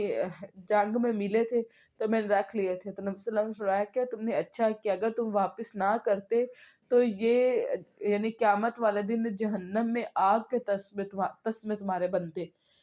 اور اس کو لے آئے گا جو اس نے خیانت کی. پھر ہر جان کو جو اس نے کمایا ہے اس کا پورا پورا بدلہ دیا جائے گا، اور وہ ظلم نہیں کیے جائیں گے. تو کیا جو شخص اللہ تعالیٰ کی رضامندی کے پیچھے چلا اس کی مانند ہے جو اللہ تعالیٰ کی کسی ناراضگی کے ساتھ لوٹا، اور اس کا ٹھکانہ تو جہنم ہے، اور وہ بہت ہی برا ٹھکانہ ہے. وہ سب اللہ تعالیٰ کے یہاں ان کے الگ الگ طبقے ہیں، اور اللہ تعالیٰ خوب دیکھنے والا ہے اس کو جو وہ عمل کرتے ہیں. بلا شبہ اللہ تعالیٰ نے ایمان والوں کو ایمان والوں پر یقیناً احسان فرمایا کہ جب ان میں سے ایک رسول انہیں میں مبعوث کیا، یعنی یہ اللہ کا بڑا احسان ہے کہ اللہ تعالیٰ نے ہماری طرف جو ہے وہ رسول بھیجا جو انہیں اللہ کی آیات پڑھ کر سناتا ہے، یعنی اللہ کی تلاوت۔ ایک مسلمان کی بھی یہی ذمہ داری ہے کہ وہ تلاوت کو پڑھے اور وہ یزکیہم اور وہ پاک کرے، یعنی کیا ہے، تزکیہ جو ہے وہ کرے اور انہیں کتاب اور حکمت کی تعلیم دے، یعنی کتاب کی تعلیم سکھائے دوسرے لوگوں کو اور پھر ان کو حکمت سکھائے، اور بلا شبہ اس سے پہلے وہ یقیناً کھلی گمراہی میں تھے۔ اور کیا جب تمہیں ایک ایسی مصیبت پہنچی جس سے دو گنی تم پہنچا چکے تھے، یعنی یہ بدر کی اور احد کا کمپیریزن کیا جا رہا ہے کہ بدر کے موقع پر مسلمان جنگ جیتے تھے اور انہوں نے 70 کفار کو شہید کیا تھا اور 70 کفار کو قیدی بنایا تھا، لیکن احد کے موقع پر مسلمان جو ہے وہ جنگ کے ابتدائی حصہ جو ہے وہ ہار گئے تھے، ٹھیک ہے، اور اس میں 70 مسلمان جو ہے وہ شہید ہو گئے تھے، ٹھیک ہے۔ تو تم نے کہا یہ کہاں سے آ گئی، یعنی اس مصیبت کے بارے میں کہا آپ کہہ دیں وہ تمہارے اپنے ہی پاس سے آئی، یعنی کیا تھا کہ صحابہ خود دعا کیا کرتے تھے کہ ہمارا اس طرح جنگ ہو۔ بلا شبہ اللہ تعالیٰ ہر چیز پر پوری طرح قدرت رکھنے والا ہے، اور جنگ کی جو یہ شروع کی ہار تھی وہ اسی وجہ سے تھی کہ جو نافرمانی کی، اور جو مصیبت تمہیں پہنچی جس دن دو جماعتیں آپس میں ٹکرائی تھی تو وہ اللہ تعالیٰ کے حکم سے تھی، اور تاکہ وہ مومنوں کو جان لے، یعنی انسان کو جو بھی مصیبت پہنچتی ہے وہ اللہ کے اذن سے پہنچتی ہے، اور تاکہ انہیں بھی جان لے جنہوں نے منافقت کی اور جن کے لیے کہا گیا آؤ اللہ تعالیٰ کی راہ میں جنگ کرو یا دفاع کرو، انہوں نے کہا اگر ہم کسی جنگ کا علم ہوتا تو ہم ضرور تمہارے پیچھے آتے، یعنی منافقین تھے جو کہتے تھے کہ آج کے دن تو جنگ ہونی نہیں ہے، تو اس لیے وہ کہہ رہے ہیں کہ اگر ہمیں جنگ کا علم ہوتا تو ہم ضرور تمہارے پیچھے آتے۔ وہ اس دن ایمان سے زیادہ کفر کے قریب تھے اور اپنے منہ سے وہ بات کہتے ہیں جو ان کے دلوں میں نہیں ہے، اور اللہ تعالیٰ اس کو زیادہ جاننے والا ہے جسے وہ چھپاتے۔ اب مدینہ کے کچھ منافق لوگ ایسے تھے کہ پہلے یعنی جب نارمل حالات ہوتے تھے تب تو وہ بڑا یعنی کہتے تھے کہ ہم مسلمان ہیں، لیکن جب جنگ آتی تھی تب جنگ پہ نہیں جاتے تھے، لیکن جب جنگ کر کے نبی صلی اللہ علیہ وسلم واپس آتے تو اپنے منہ سے بڑی جھوٹی قسمیں کھاتے تھے، ٹھیک ہے، کہ جس پر یقین کر لیا جائے۔ یہ وہ لوگ ہیں جو خود بیٹھے رہے اور اپنے بھائیوں کے بارے میں کہا کہ اگر وہ ہماری مانتے تو نہ مارے جاتے، یعنی یہ منافق تھے، خود بھی بیٹھے رہے، اور جو مسلمان خالص نیت والے تھے جو جنگ پر چلے گئے تھے ان کے بارے میں یہ کہتے تھے کہ اگر وہ نہ جاتے تو وہ نہ مارے جاتے، اپنے آپ سے ہٹا کر دکھا دو اگر تم سچے ہو۔ جو لوگ اللہ تعالیٰ کی راہ میں قتل ہو گئے انہیں تم مردہ نہ سمجھو بلکہ وہ زندہ ہیں، اپنے رب کے پاس رزق دیے جاتے ہیں، اللہ تعالیٰ نے اپنے فضل سے انہیں جو دیا ہے اس پر وہ بہت خوش ہیں، اور جو ان کے پیچھے ہیں ان کے ساتھ نہیں ملے وہ ان پر خوشی محسوس کرتے ہیں کہ ان کے لیے نہ کوئی خوف ہے اور نہ ہی وہ غمگین ہے۔ یعنی یہ ایک صحابی تھے جن کے جو والد تھے وہ وفات پا یعنی شہید ہو گئے تھے احد میں، ٹھیک ہے، تو یہ بہت زیادہ غم زدہ تھے، تو نبی صلی اللہ علیہ وسلم جب ان سے ملے تو نبی صلی اللہ علیہ وسلم ان کی غم کی وجہ پوچھی تو انہوں نے کہا کہ یا رسول اللہ میرے والد جو ہیں وہ جنگ احد میں وفات پا گئے اور اپنے پیچھے بہت سارا عیال یعنی اپنی بہت ساری بیٹیاں اور قرضہ چھوڑ کر گئے ہیں، تو میں اس معاملے میں غم زدہ ہوں۔ تو نبی صلی اللہ علیہ وسلم نے فرمایا کیا میں آپ کو بتاؤں کہ آپ کا جو والد ہے وہ وہاں کس حالت میں ہے؟ تو انہوں نے کہا کہ یا رسول اللہ آپ مجھے بتائیں، تو انہوں نے کہا کہ اللہ تعالیٰ نے آج تک کسی سے بھی بے پردہ ہو کے نہیں ملے، لیکن آپ کے جو والد ہیں ان سے اللہ تعالیٰ پردے کے بغیر ملے ہیں، ٹھیک ہے، تو اس پر وہ جو یعنی صحابی تھے وہ خوش ہو گئے تھے، اس لیے یہاں پہ کہہ رہے ہیں کہ ان کے جو پیچھے رہنے والے ہیں وہ اس پر خوشی محسوس کرتے ہیں، وہ خوشیاں بنا رہے ہیں اللہ تعالیٰ کی طرف سے نعمت اور فضل پر، اور اس پر کہ یقیناً اللہ تعالیٰ ایمان والوں کا اجر ضائع نہیں کرتا۔ الذین استجابوا جن لوگوں نے لبیک کہا للہ والرسول اللہ کے لیے اور اس کے رسول کے لیے، اس کے بعد بھی انہیں زخم پہنچا، ان میں سے ان لوگوں کے لیے جن لوگوں نے نیکی کی اللہ تعالیٰ سے ڈر گئے بہت بڑا اجر ہے۔ جن لوگوں نے کہا کہ یقیناً دشمن لوگ تمہارے خلاف لشکر جمع کر چکے ہیں، لہذا تم ان سے ڈر جاؤ، چنانچہ اس نے ان کو ایمان میں اور زیادہ کر دیا۔ وَقَالُوا حَسْبُنَا اللَّهُ وَنِعْمَ الْوَكِيلُ، اور انہوں نے کہا کہ ہمیں اللہ تعالیٰ ہی کافی ہے اور وہ بہترین کارساز ہے۔ اب یہ جنگ احد کے بارے میں ہی ہے کہ جب جنگ ختم ہو گئی اور جو کفار تھے وہ واپس آ گئے، جب وہ تھوڑی سے آگے گئے تو انہوں نے یہ سوچا کہ ہمیں جنگ جو ہے وہ ختم نہیں کرنی چاہیے تھی، بلکہ آج مسلمانوں کو صفحہ ہستی سے ہی ختم کر دینا چاہیے تھا۔ تو انہوں نے دوبارہ سے جو ہے وہ حملہ کرنے کا جو ہے وہ کیا، پلان کیا۔ تو جو ابو سفیان تھا انہوں نے ایک لشکر یعنی ایک جو ہے نا قافلہ جا رہا تھا اس کے ہاتھ جو ہے پیغام پہنچایا تھا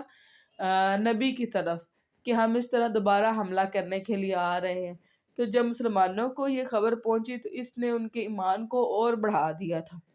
چنانچہ وہ اللہ تعالیٰ کی فضل و نعمت کے ساتھ پلٹے کہ انہیں کوئی تکلیف تک نہ پہنچی، اور انہوں نے اللہ تعالیٰ کی رضا کی پیروی کی۔ یعنی ان کو ایک تو اللہ تعالیٰ کی رضا پر جو بھی سچویشن ہوئی اس کو ایکسیپٹ کیا، اور دوسری کیا بات تھی فضل کے ساتھ، اس کا یہ مطلب ہے کہ وہ وہیں پر وہاں پر رہے، اور وہاں پر انہوں نے اپنے تجارتی سامان جو ہے وہ بیچے اور اس سے ان کو رزق ملا، اور اللہ تعالیٰ بڑی ہی فضل والا ہے۔ یقیناً یہ تو شیطان ہی ہے جو تمہیں اپنے دوستوں سے ڈراتا ہے، چنانچہ تم ان سے نہ ڈرو اور مجھ سے ڈرو اگر تم مومن ہو۔ وہ آپ کو غم نہ پہنچائیں جو کفر میں جلدی کرتے ہیں، بلا شبہ اللہ تعالیٰ کو ہرگز کوئی نقصان نہیں پہنچا سکتا۔ اللہ تعالیٰ چاہتا ہے کہ آخرت میں ان کے لیے کوئی حصہ نہ رکھے اور ان کے لیے بڑا عذاب ہو۔ یعنی اس جنگ کے بعد نبی صلی اللہ علیہ وسلم بہت تکلیف میں تھے کہ اتنا کچھ ہو گیا، کفار اپنے آنکھوں سے نشانیوں کو دیکھ رہے ہیں، اس کے بعد بھی وہ کفر پر قائم ہے۔ تو اللہ تعالیٰ نبی صلی اللہ علیہ وسلم سے کہہ رہے ہیں کہ ان کا کافر ہونا تم کو غم نہ پہنچائے۔ یقیناً جن لوگوں نے ایمان کے بدلے میں کفر خریدا ہے وہ اللہ تعالیٰ کو ہرگز کوئی نقصان نہیں پہنچائیں گے اور ان کے لیے دردناک عذاب ہے۔ اور جن لوگوں نے کفر کیا وہ ہرگز یہ گمان نہ کریں کہ یقیناً ہم انہیں جو مہلت دے رہے ہیں وہ ان کے لیے بہتر ہے۔ ہم انہیں اس لیے مہلت دے رہے ہیں تاکہ وہ گناہ میں اور زیادہ بڑھ جائے۔ یعنی یہ جس طرح ہم کہتے ہیں نا کہ رسی دراز ہونا، وہ اس لیے ہے کہ ان کا پھر آخرت میں کوئی حصہ نہ ہو، صرف آگ ہی ان کا حصہ ہو، ان کے لیے رسوا کن عذاب ہے۔ اللہ تعالیٰ ایسا نہیں ہے کہ وہ مومنوں کے اس حالت پر چھوڑ دے جس پر تم ہو، یہاں تک کہ وہ ناپاک کو پاک سے الگ کر لے۔ یعنی یہ جنگ جو تھی اس کا مقصد یہ تھا کہ پتہ چل جائے کہ منافق کون ہے اور مسلمان کون ہے۔ اور کبھی ایسا نہیں ہے اللہ تعالیٰ کہ وہ تمہیں غیب کی اطلاع دے، لیکن اللہ تعالیٰ اپنے رسولوں میں سے جس کو چاہتا ہے منتخب کرتا ہے۔ یعنی غیب کی کنجیاں جو ہیں وہ اللہ کے ہاتھ میں ہے، لیکن اللہ کے حکم سے اللہ جس سے چاہے اپنے انبیاء اور پیغمبر میں سے جو غیب کی خبر دینا چاہے اس کو وہ دے دے۔ چنانچہ تم اللہ تعالیٰ پر اور اس کے رسولوں پر ایمان لاؤ، اور اگر تم ایمان لاؤ اور متقی بنو تو تمہارے لیے بہت بڑا اجر ہے۔ اور جو لوگ بخل کرتے ہیں اس میں سے جو اللہ تعالیٰ نے انہیں اپنے فضل سے دیا ہے وہ ہرگز گمان نہ کریں کہ ان کے لیے وہ بہتر ہے، بلکہ ان کے لیے وہ بہت ہی برا ہے۔ جلد ہی قیامت کے دن انہیں اس کا توق پہنایا جائے گا جو انہوں نے بخل کیا، اور آسمان اور زمین کی میراث اللہ تعالیٰ ہی کے لیے ہے، اور جو بھی تم کرتے ہو اللہ تعالیٰ اس سے پوری طرح باخبر ہے۔ لَقَدْ سَمِعَ اللَّهُ قَوْلَ الَّذِينَ، اور بلا شبہ اللہ تعالیٰ نے یقیناً اس کی بات سن لی جنہوں نے کہا کہ بلا شبہ اللہ تعالیٰ فقیر ہے اور ہم مالدار ہیں۔ اب یہ ایسا ہوا تھا، سیدنا ابوبکر صدیق جو ہیں وہ یہودیوں کے ایک گرجا میں گئے تھے جہاں پر ان کے عالم بیٹھے ہوئے تھے۔ تو انہوں نے ان سے کہا تھا کہ تم لوگ اپنی کتابوں میں اس طرح دین اسلام کو پڑھتے ہو تو تم کیوں نہیں ایمان لاتے؟ تو انہوں نے کہا کہ تمہارا تو جو رب ہے وہ تو مال کا محتاج ہے، وہ تو کہتا ہے کہ اپنے آپ وہ فقیر ہے، ہمیں اللہ کی ضرورت نہیں ہے۔ نعوذ باللہ، اللہ کو ہماری ضرورت ہے کہ وہ ہم سے مال مانگ رہا ہے، ٹھیک ہے۔ تو اس پر سیدنا ابوبکر کو بہت غصہ آیا تھا، اور سیدنا ابوبکر نے وہ جو ان کا راہب تھا اس کو ایک تھپڑ مارا تھا۔ لیکن یہ عہد تھا دونوں مسلمانوں میں اور یہودیوں میں کہ آپس میں جنگ نہیں کر۔ انہوں نے آ کے نبی صلی اللہ علیہ وسلم کو اس طرح شکایت کر دی۔ جب نبی صلی اللہ علیہ وسلم نے ساری بات سنی تو جو یہودی تھا وہ مکر گیا تھا، اس پر یہ آیت نازل ہوئی کہ بلا شبہ اللہ تعالیٰ نے یقیناً ان کی بات سن لی جنہوں نے کہا کہ بلا شبہ اللہ تعالیٰ فقیر ہے اور ہم مالدار ہیں، جلدی ہی ہم لکھ دیں گے جو انہوں نے کہا، اور ان کا نبیوں کو ناحق قتل کرنا۔ یہ یہودی یعنی اسرائیل تھے جو نبیوں کو ناحق قتل کرتے تھے، اور ہم کہیں گے کہ تم جلنے کا عذاب چکھو، یہ اس وجہ سے ہے جو آگے بھیجا تمہارے ہاتھوں نے، اور یقیناً اللہ تعالیٰ اپنے بندوں پر کچھ بھی ظلم کرنے والا نہیں۔ جن لوگوں نے کہا کہ اللہ تعالیٰ نے یقیناً ہمیں حکم دیا ہے کہ ہم کسی رسول پر اس وقت تک ایمان نہ لائیں یہاں تک کہ وہ ہمارے سامنے ایک ایسی قربانی لائے جسے آگ کھا لے۔ اب یہ کیا تھا کہ پہلے رسول یعنی پہلے قربانی کا طریقہ یہ ہوتا تھا کہ جانور پہاڑ پر رکھ دیا جاتا تھا، ایک آگ آتی تھی اور اسے کھا لیتی تھی، اور وہ کچھ لوگ آئے تھے، انہوں نے کہا تھا کہ آپ بھی ایسے کریں کہ آگ ہمارے سامنے جو ہے اس قربانی کو کھا لے تو ہم آپ پر جو ہے وہ ایمان لے کے آئیں گے۔ تو اس پر اللہ رب العزت فرما رہے ہیں کہ جسے آگ کھا لے، آپ کہہ دیں کہ مجھ سے پہلے رسول بھی تمہارے پاس واضح دلیلیں لائے، جیسے سیدنا صالح علیہ السلام کی اونٹنی ہے، جیسے سیدنا موسیٰ علیہ السلام کا عصا ہے، تو واضح نشانیاں لے کے آتے، پھر بھی لوگ نہیں مانے تھے۔ تو اگر نبی بھی واضح نشانیاں لے آئیں تو جنہوں نے نہیں ماننا انہوں نے نہیں ماننا، اور کچھ بھی لا چکے جو تم نے کہا پھر تم نے انہیں قتل کیوں کیا، یعنی وہ ساری نشانیاں بھی لے آئے، اس کے بعد بھی لوگوں نے کیا کیا، انبیاء کو قتل کیا۔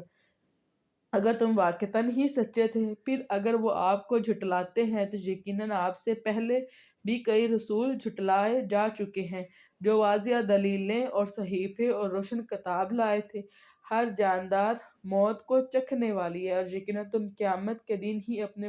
پورے اجر دیے جاؤ گے۔ چنانچہ جو آگ سے بچا لیا گیا اور جنت میں داخل کر دیا گیا تو وہ کامیاب ہو گیا، اور دنیا کی زندگی تو دھوکے کے سامان کے سوا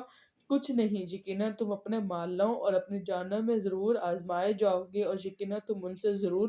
بہت سی تکلیف دہ باتیں سنو گے۔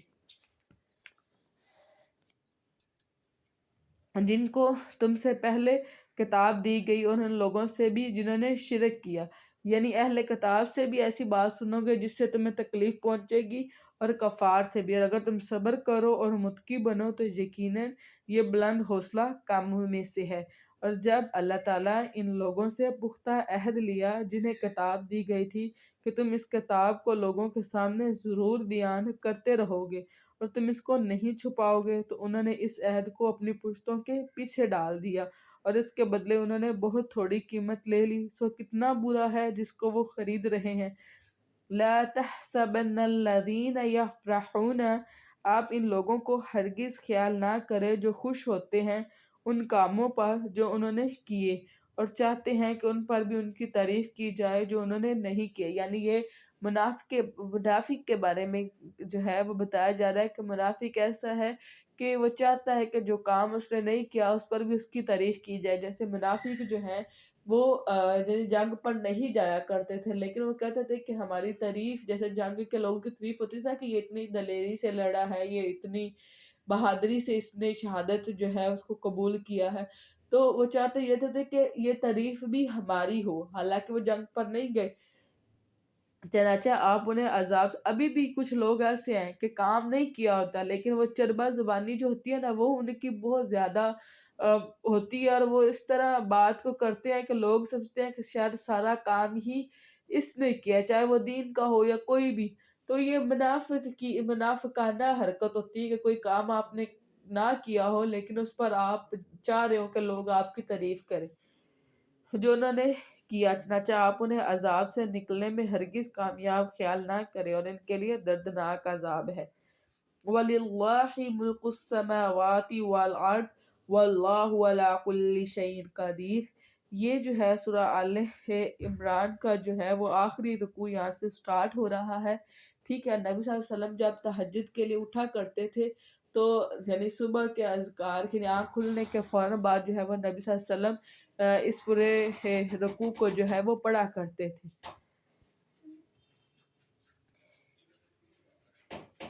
ان فی خلق السماوات والارض واختلاف اللیل والنہار لآیات لأولی الالباب، یقیناً آسمان اور زمین کی تخلیق میں، رات اور دن کے بدلنے میں عقل مندوں کے لیے بہت سی نشانیاں ہیں۔ وہ لوگ جو کھڑے اور بیٹھے اور اپنے پہلوؤں پر لیٹے بھی اللہ تعالیٰ کو یاد کرتے ہیں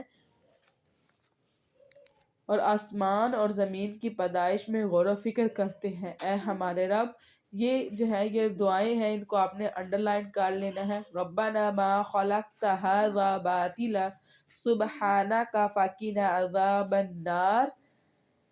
تو نے یہ سب کچھ بے مقصد نہیں بنایا، آپ پاک ہیں، سو ہمیں آگ کے عذاب سے بچا لے۔ اے ہمارے رب، بے شک جس کو تو نے آگ میں ڈالا تو اسی کو تو نے واقعی رسوا کر دیا، اور ظالموں کے لیے کوئی مددگار نہیں ہے۔ اور اے ہمارے رب، بے شک ہم نے ایک پکارنے والے کو سنا، یعنی اس سے مراد نبی صلی اللہ علیہ وسلم ہے، جو ایمان کے لیے پکار رہا تھا۔ یعنی نبی صلی اللہ علیہ وسلم پکار پکار کر لوگوں کو ایمان کی دعوت دیتے تھے، اپنے رب پر ایمان لاؤ، تو ہم ایمان لائے۔ اے ہمارے رب، بس ہمارے گناہ بخش دے اور ہماری برائیاں ہم سے دور فرما۔ یہ ساری قرآنی دعائیں ہیں، ان کو بیٹا آپ انڈر لائن کر لیں، ان کو آپ نے یاد کرنا ہے اور ہمیں نیک لوگوں کے ساتھ فوت کرنا۔ اے ہمارے رب، جو وعدہ تو نے ہم سے اپنے رسولوں کی زبانی کیا، ہمیں وہ عطا فرما اور قیامت کے دن ہمیں رسوا نہ کرنا۔ بلا شبہ تو نے اپنے وعدے کے خلاف نہیں کرتا۔ چنانچہ ان کے رب نے ان کی دعا قبول فرمائی کہ بے شک میں تم میں سے کسی عمل کرنے والے کا عمل ضائع نہیں کروں گا، مرد ہو یا عورت۔ یعنی یہ سیدنا سلمہ تھی جنہوں نے نبی صلی اللہ علیہ وسلم سے یہ سوال کیا تھا کہ یا رسول اللہ، قرآن پاک میں مردوں کی ہجرت کے بارے میں تو بات کی گئی ہے، لیکن عورتوں کی ہجرت کے بارے میں بات نہیں کی گئی۔ تو تب یہ آیت اتری کہ ہجرت کرنے والوں میں چاہے مرد ہو یا عورت ہو، تم سب ایک دوسرے ہی سے ہو۔ تو جن لوگوں نے ہجرت کی، جو اپنے گھروں سے نکالے گئے اور میری راہ میں تکلیف دیے گئے، اور انہوں نے جنگ کی اور قتل کر دیے گئے، تو یقیناً میں ضرور ان کی برائیاں ان سے دور کر دوں گا، اور یقیناً میں ضرور انہیں باغات میں داخل کروں گا جن کے نیچے نہریں جاری ہوں گی، اور اللہ تعالیٰ کے ہاں یہ ان کا بدلہ ہے، اور اللہ تعالیٰ ہی کے پاس بہترین بدلہ ہے۔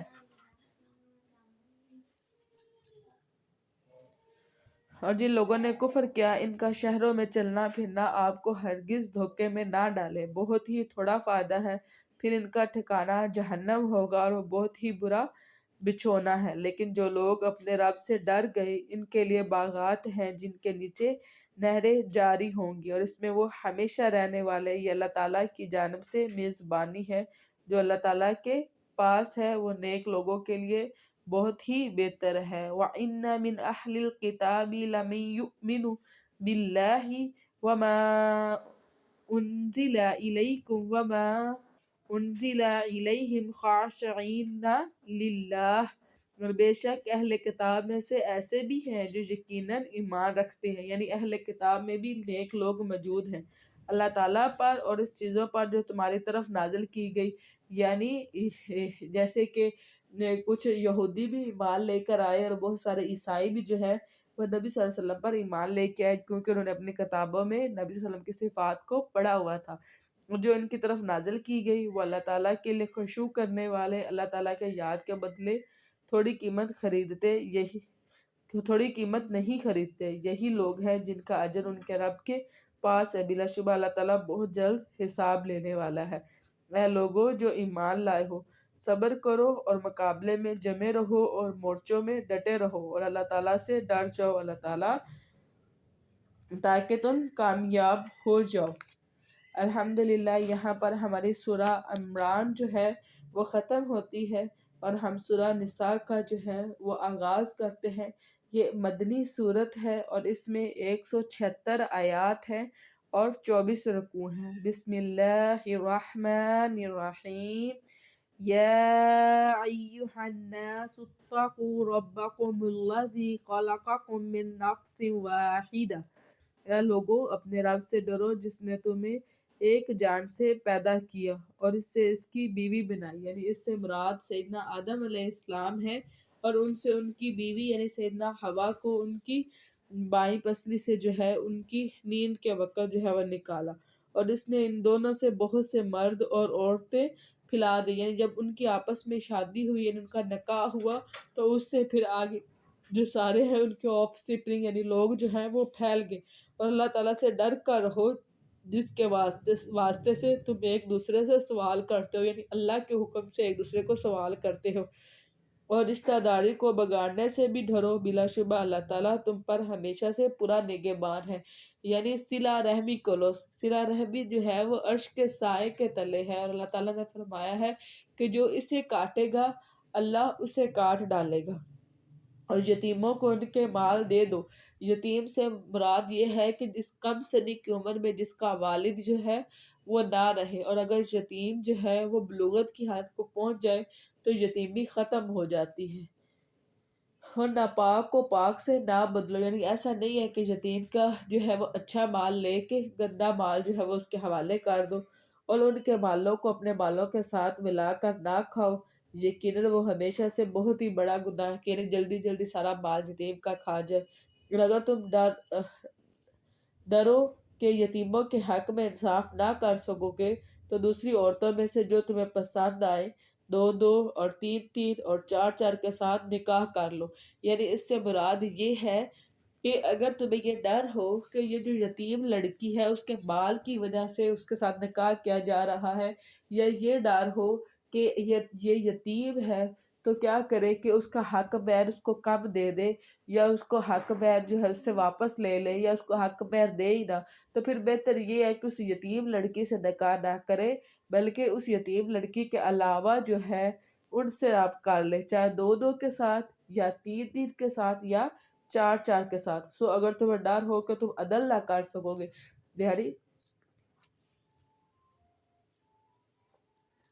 یعنی اپنی دو بیویوں کے درمیان یا تین بیویوں کے درمیان یا چار بیویوں کے درمیان عدل نہیں کر سکو گے، تو پھر بہتر یہ ہے کہ ایک سے ہی نکاح رکھو،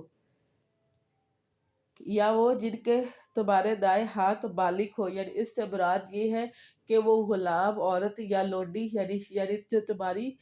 کنیز ہو، یعنی تمہاری غلامی بھی ہو۔ یہ زیادہ قریب ہے کہ تم انصاف سے نہ ہٹو، یعنی تم بے انصافی کرو کہ زیادہ عورتیں اپنے نکاح میں رکھو اور کسی ایک کی طرف یا دو کی طرف انکلائن کرو، اس سے بہتر ہے کہ ایک سے ہی نکاح کیے رکھو، اور عورتوں کو ان کے مہر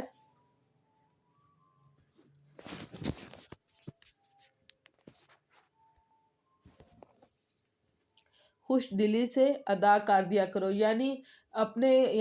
ایک عورت آپ کے نکاح میں آ رہی ہے تو آپ کا یہ حق بنتا ہے کہ خوش دلی سے یعنی اپنی کشائش کے مطابق جو ہے اس کو مہر دیا جائے۔ پھر اگر وہ اس میں سے کوئی چیز تمہارے لیے چھوڑنے پر دل سے خوش ہو جائے تو تم اس کو کھاؤ مزیدار خوشگوار۔ یعنی اگر وہ عورت جو ہے یعنی نکاح ہو گیا اور وہ اپنی دل سے اپنا مہر جو ہے وہ آپ کو آدھا یا کچھ حصہ اس کا چھوڑ دے تو پھر وہ مہر آپ کے لیے حلال ہے اور اس کو آپ کھائیں۔ اور دیکھیں یعنی جس طرح نکاح کی گرہ جو ہے وہ مرد کے ہاتھ میں، ایسے مہر بھی مرد کو خود ڈیسائیڈ کرنا چاہیے، جبکہ ہمارے ہاں یہ ہو رہا ہوتا ہے کہ ہاں عورت کے چونکہ وہ بول نہیں سکتی ان سینس کہ اس کے ولی موجود ہیں تو ٹھیک ہے، لیکن مرد کو یعنی جو مرد نکاح کر رہا ہے اس کو چاہیے کہ وہ اپنا مہر جو ہے یعنی اس کو دے بھی اور اس کو ڈیسائیڈ بھی کرے، ٹھیک ہے،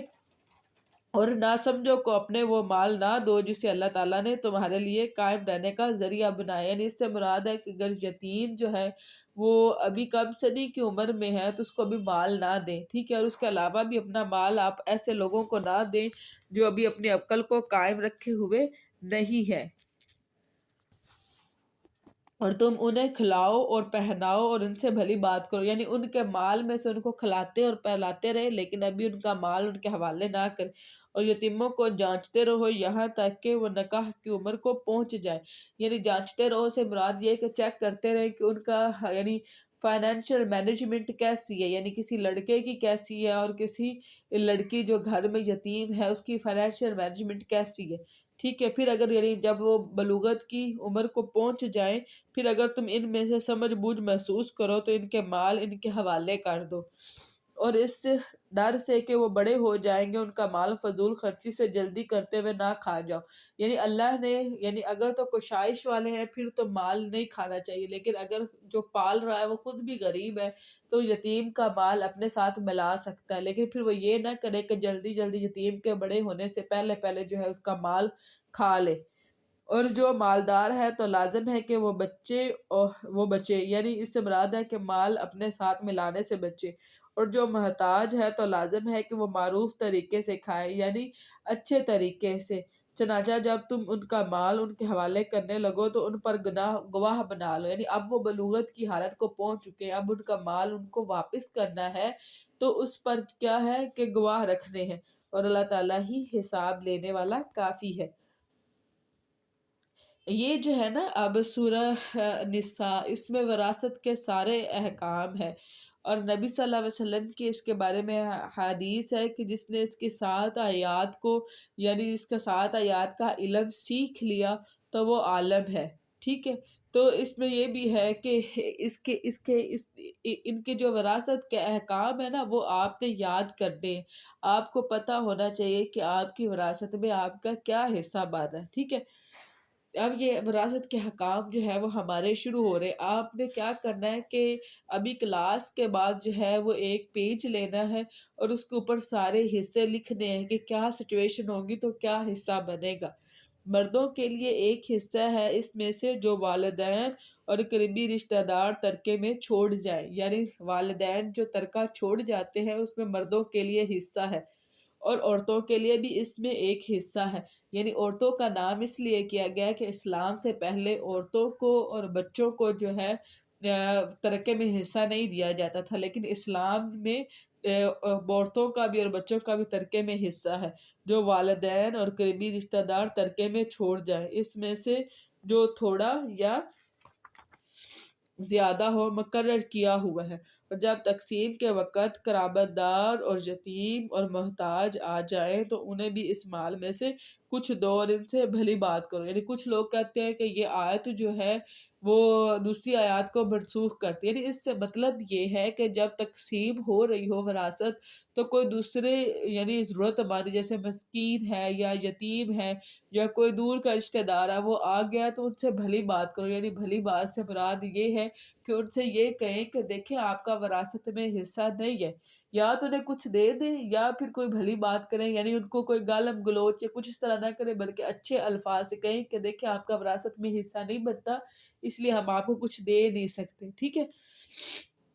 اور لازم ہے کہ ڈریں وہ لوگ جو اگر اپنے پیچھے کمزور اولاد چھوڑ جاتے ہیں اور ان کے بارے میں وہ ڈرے. یعنی اس سے مراد یہ ہے کہ جیسے کوئی آپ اس بارے میں ڈرتے ہیں کہ جب آپ مرے تو آپ کے پیچھے بھی کمزور اولاد ہے، اسی طرح اگر کوئی اور کمزور اولاد چھوڑ جاتا ہے تو اس کے ساتھ معاملہ کرتے وقت بھی آپ ڈریں، یعنی اس کی جگہ آپ کی اولاد بھی تو ہو سکتی ہے. چنانچہ ان پر لازم ہے کہ وہ اللہ تعالیٰ سے ڈر جائیں اور لازم ہے کہ وہ سیدھی بات ہی کہیں. بلا شبہ وہ لوگ جو یتیموں کے مال ظلم سے کھاتے ہیں وہ اپنے پیٹوں میں آگ کے سوا کچھ نہیں کھاتے. یعنی یتیم کا مال جو ہے وہ ناحق طریقے سے یا ناجائز طریقے سے جو انسان کھاتا ہے تو اس کے لیے پھر جہنم کی آگ ہی ہے. یعنی قیامت والے دن اس کے پیٹ کے اندر جہنم کی آگ ہی ہوگی اور جلد ہی وہ دیکھتی ہوئی آگ میں داخل ہوں گے. اللہ تعالیٰ تمہاری اولاد کے بارے میں تمہیں وصیت کرتا ہے، یعنی یہ اللہ کی وصیت ہے. یعنی اس سے مراد یہ ہے کہ یہ وراثت کے احکام اللہ کی طرف سے. مرد کے لیے 2 عورتوں کے برابر حصہ ہے، یعنی 2 عورتوں کے برابر ایک مرد کا حصہ ہے. ٹھیک ہے، اب اس میں یعنی بہت سارے جو فیمنسٹ ہیں وہ یہ کہتے ہیں کہ بھی مردوں کا حصہ زیادہ کیوں ہے. مردوں کا حصہ اس لیے زیادہ ہے کہ مرد نے اگر نکاح کرنا ہے تو نانا نفقہ کس کے ذمے ہے؟ مرد کے ذمے ہے. حق مہر کس کے ذمے ہے؟ مرد کے ذمے ہے. اولاد پیدا ہوتی ہے تو اس کا دودھ پلانا، اس کی وہ سارا نانا نفقہ کس کے ذمے ہے؟ مرد کے ذمے ہے. اور اگر باپ فوت ہو جاتا ہے تو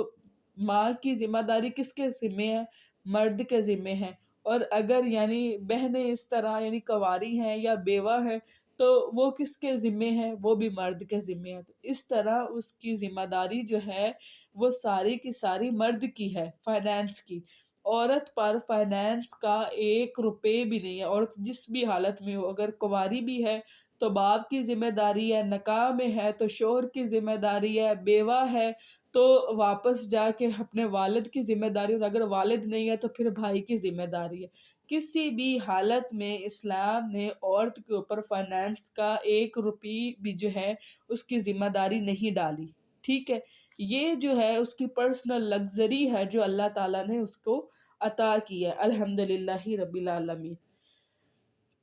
پھر اگر عورتیں 2 سے زیادہ ہوں تو میت نے جو چھوڑا ہے اس میں سے 2/3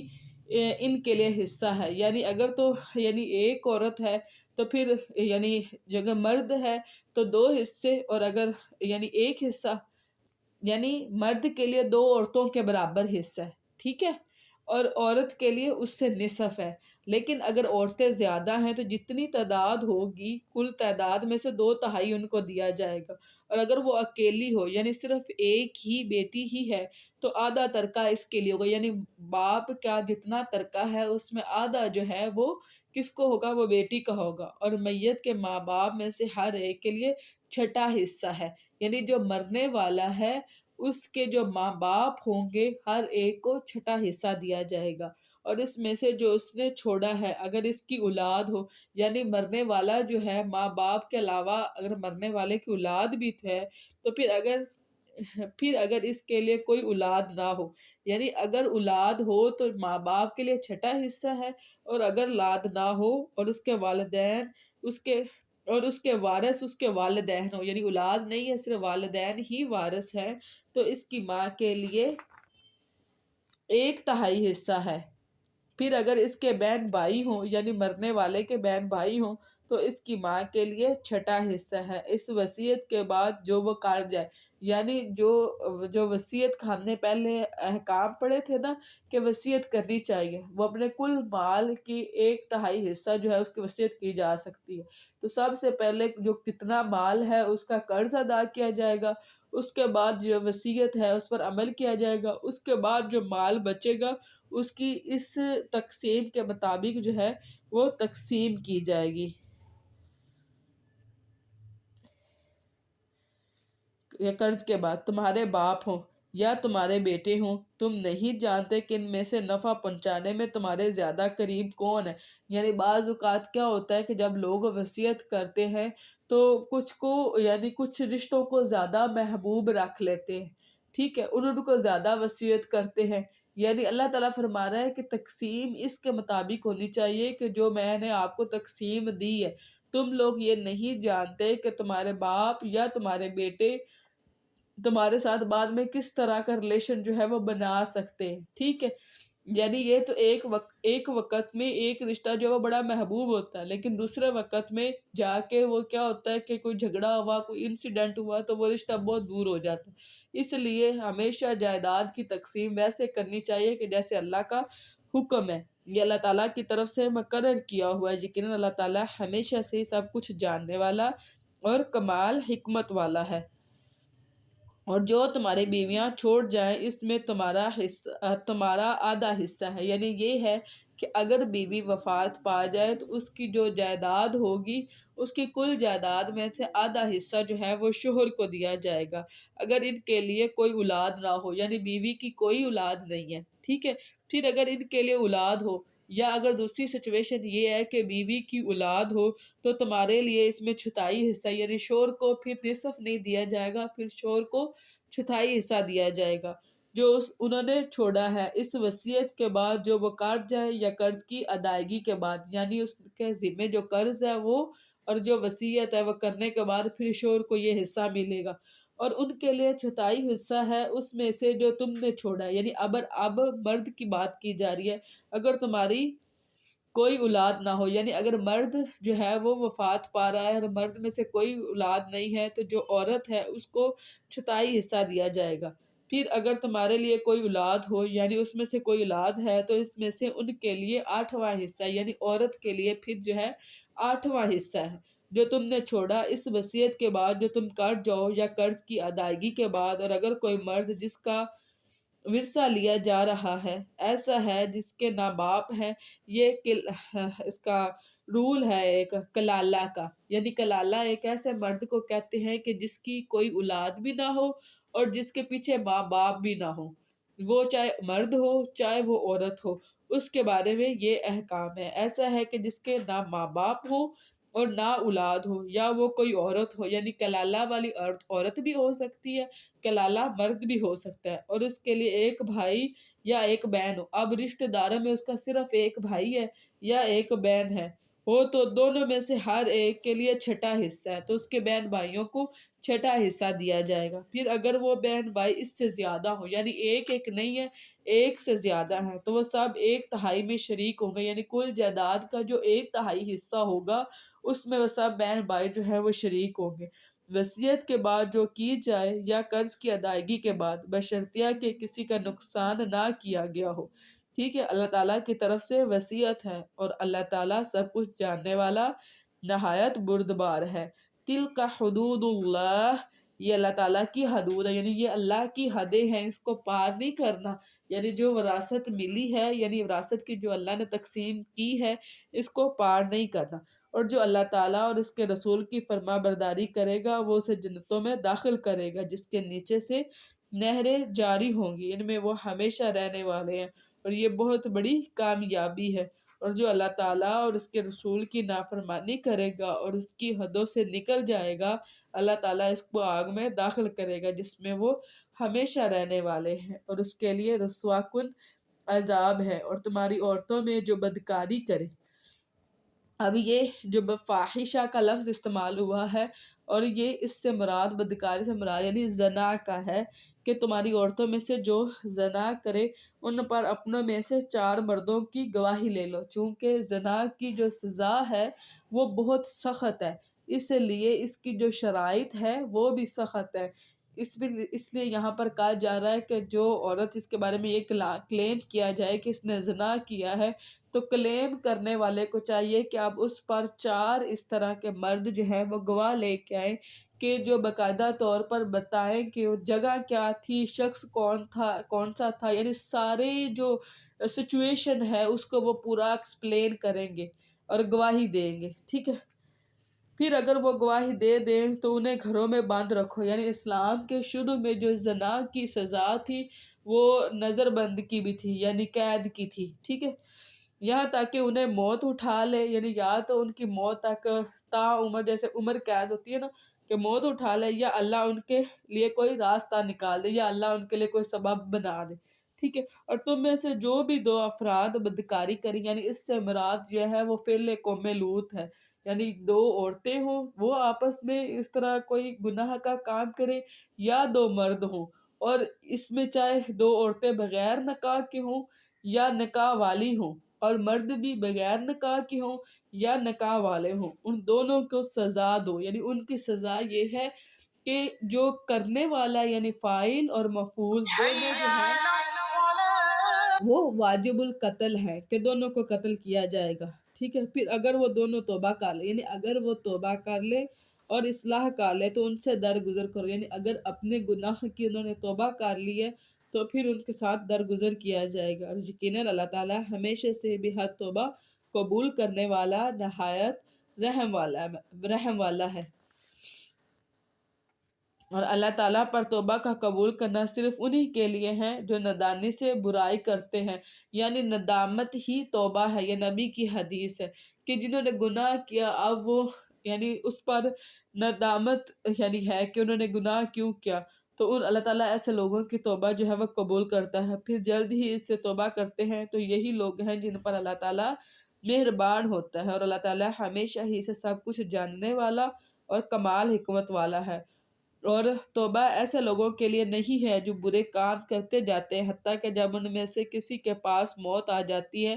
وہ کہتا ہے کہ بلا شبہ اب میں نے توبہ کی، اور نہ ہی ان کی توبہ ہے جو اس حال میں مرتے ہیں کہ وہ کافر ہے۔ نبی صلی اللہ علیہ وسلم کی حدیث ہے کہ جب نزاع کا جو عالم ہے وہ شروع ہو جائے تو پھر کسی شخص کی توبہ جو ہے وہ قبول نہیں ہوتی، اور اسی طرح سورج جو ہے اگر وہ مغرب سے نکل آئے تو اس کے بعد کسی کی توبہ یعنی قیامت کے آثار پھر شروع ہو جائیں گے تو کسی کی توبہ جو ہے وہ قبول نہیں کی جائے گی۔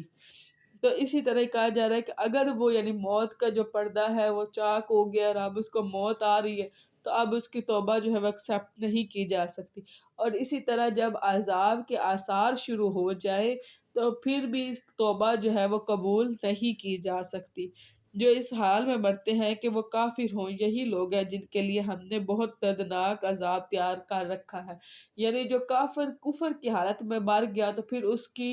بچنے کا کوئی چانس نہیں ہے. اے لوگوں جو ایمان لائے ہو، تمہارے لیے حلال نہیں ہے کہ تم زبردستی عورتوں کے وارث بن جاؤ. یعنی یہ ایسا ہے کہ یعنی جس عورت کا شوہر جو ہے وہ وفات پا جائے تو پہلے کیا کرتے تھے کہ جس طرح اس کا مال تقسیم ہوتا تھا ویسے ہی اس کی جو بیوی ہے وہ بھی تقسیم کی جاتی تھی. ٹھیک ہے، یا پھر اس کی بیوی کا زبردستی جو ہے اپنے ہی خاندان میں نکاح کروا دیا جاتا تھا یا پھر اس کو اپنے پاس رکھا جاتا تھا. یعنی اس طرح کے ڈفرینٹ جو ہے وہ روایات تھی. تو اللہ رب العزت فرما رہا ہے کہ یہ تم پر جائز نہیں ہے کہ تم کسی عورت کو زبردستی جو ہے وہ اپنے پاس رکھو، اور نہ ہی تم انہیں روکو کہ جو تم نے انہیں دیا ہے اس کا کچھ حصہ ان سے وصول کر لو. یعنی ان کو زبردستی اپنے پاس روک کے رکھے رکھو، مگر یہ کہ وہ کھلی بے حیائی کریں، یعنی وہ اس طرح کی بد کردار ہوں. ٹھیک ہے، اور ان کے ساتھ اچھے انداز میں زندگی گزارو. پھر اگر تم انہیں ناپسند کرتے ہو تو ہو سکتا ہے کہ تم جس کو ناپسند کرو اللہ تعالیٰ اس میں بہت زیادہ بہتری رکھ دو. یعنی عورتوں میں سے ہو سکتا ہے کہ اپنی بیوی میں سے کوئی ایک چیز آپ ناپسند کرتے ہو، یعنی وہ اس کی آپ کو نہیں پسند، لیکن اس میں اللہ تعالیٰ نے اور بہت ساری خیر کے معاملات رکھے. تو اللہ رب العزت آپ کو اس لیے فرما رہا ہے کہ ہو سکتا ہے کہ تم ایک چیز کو ناپسند کرو لیکن وہ تمہارے لیے بہتر ہو.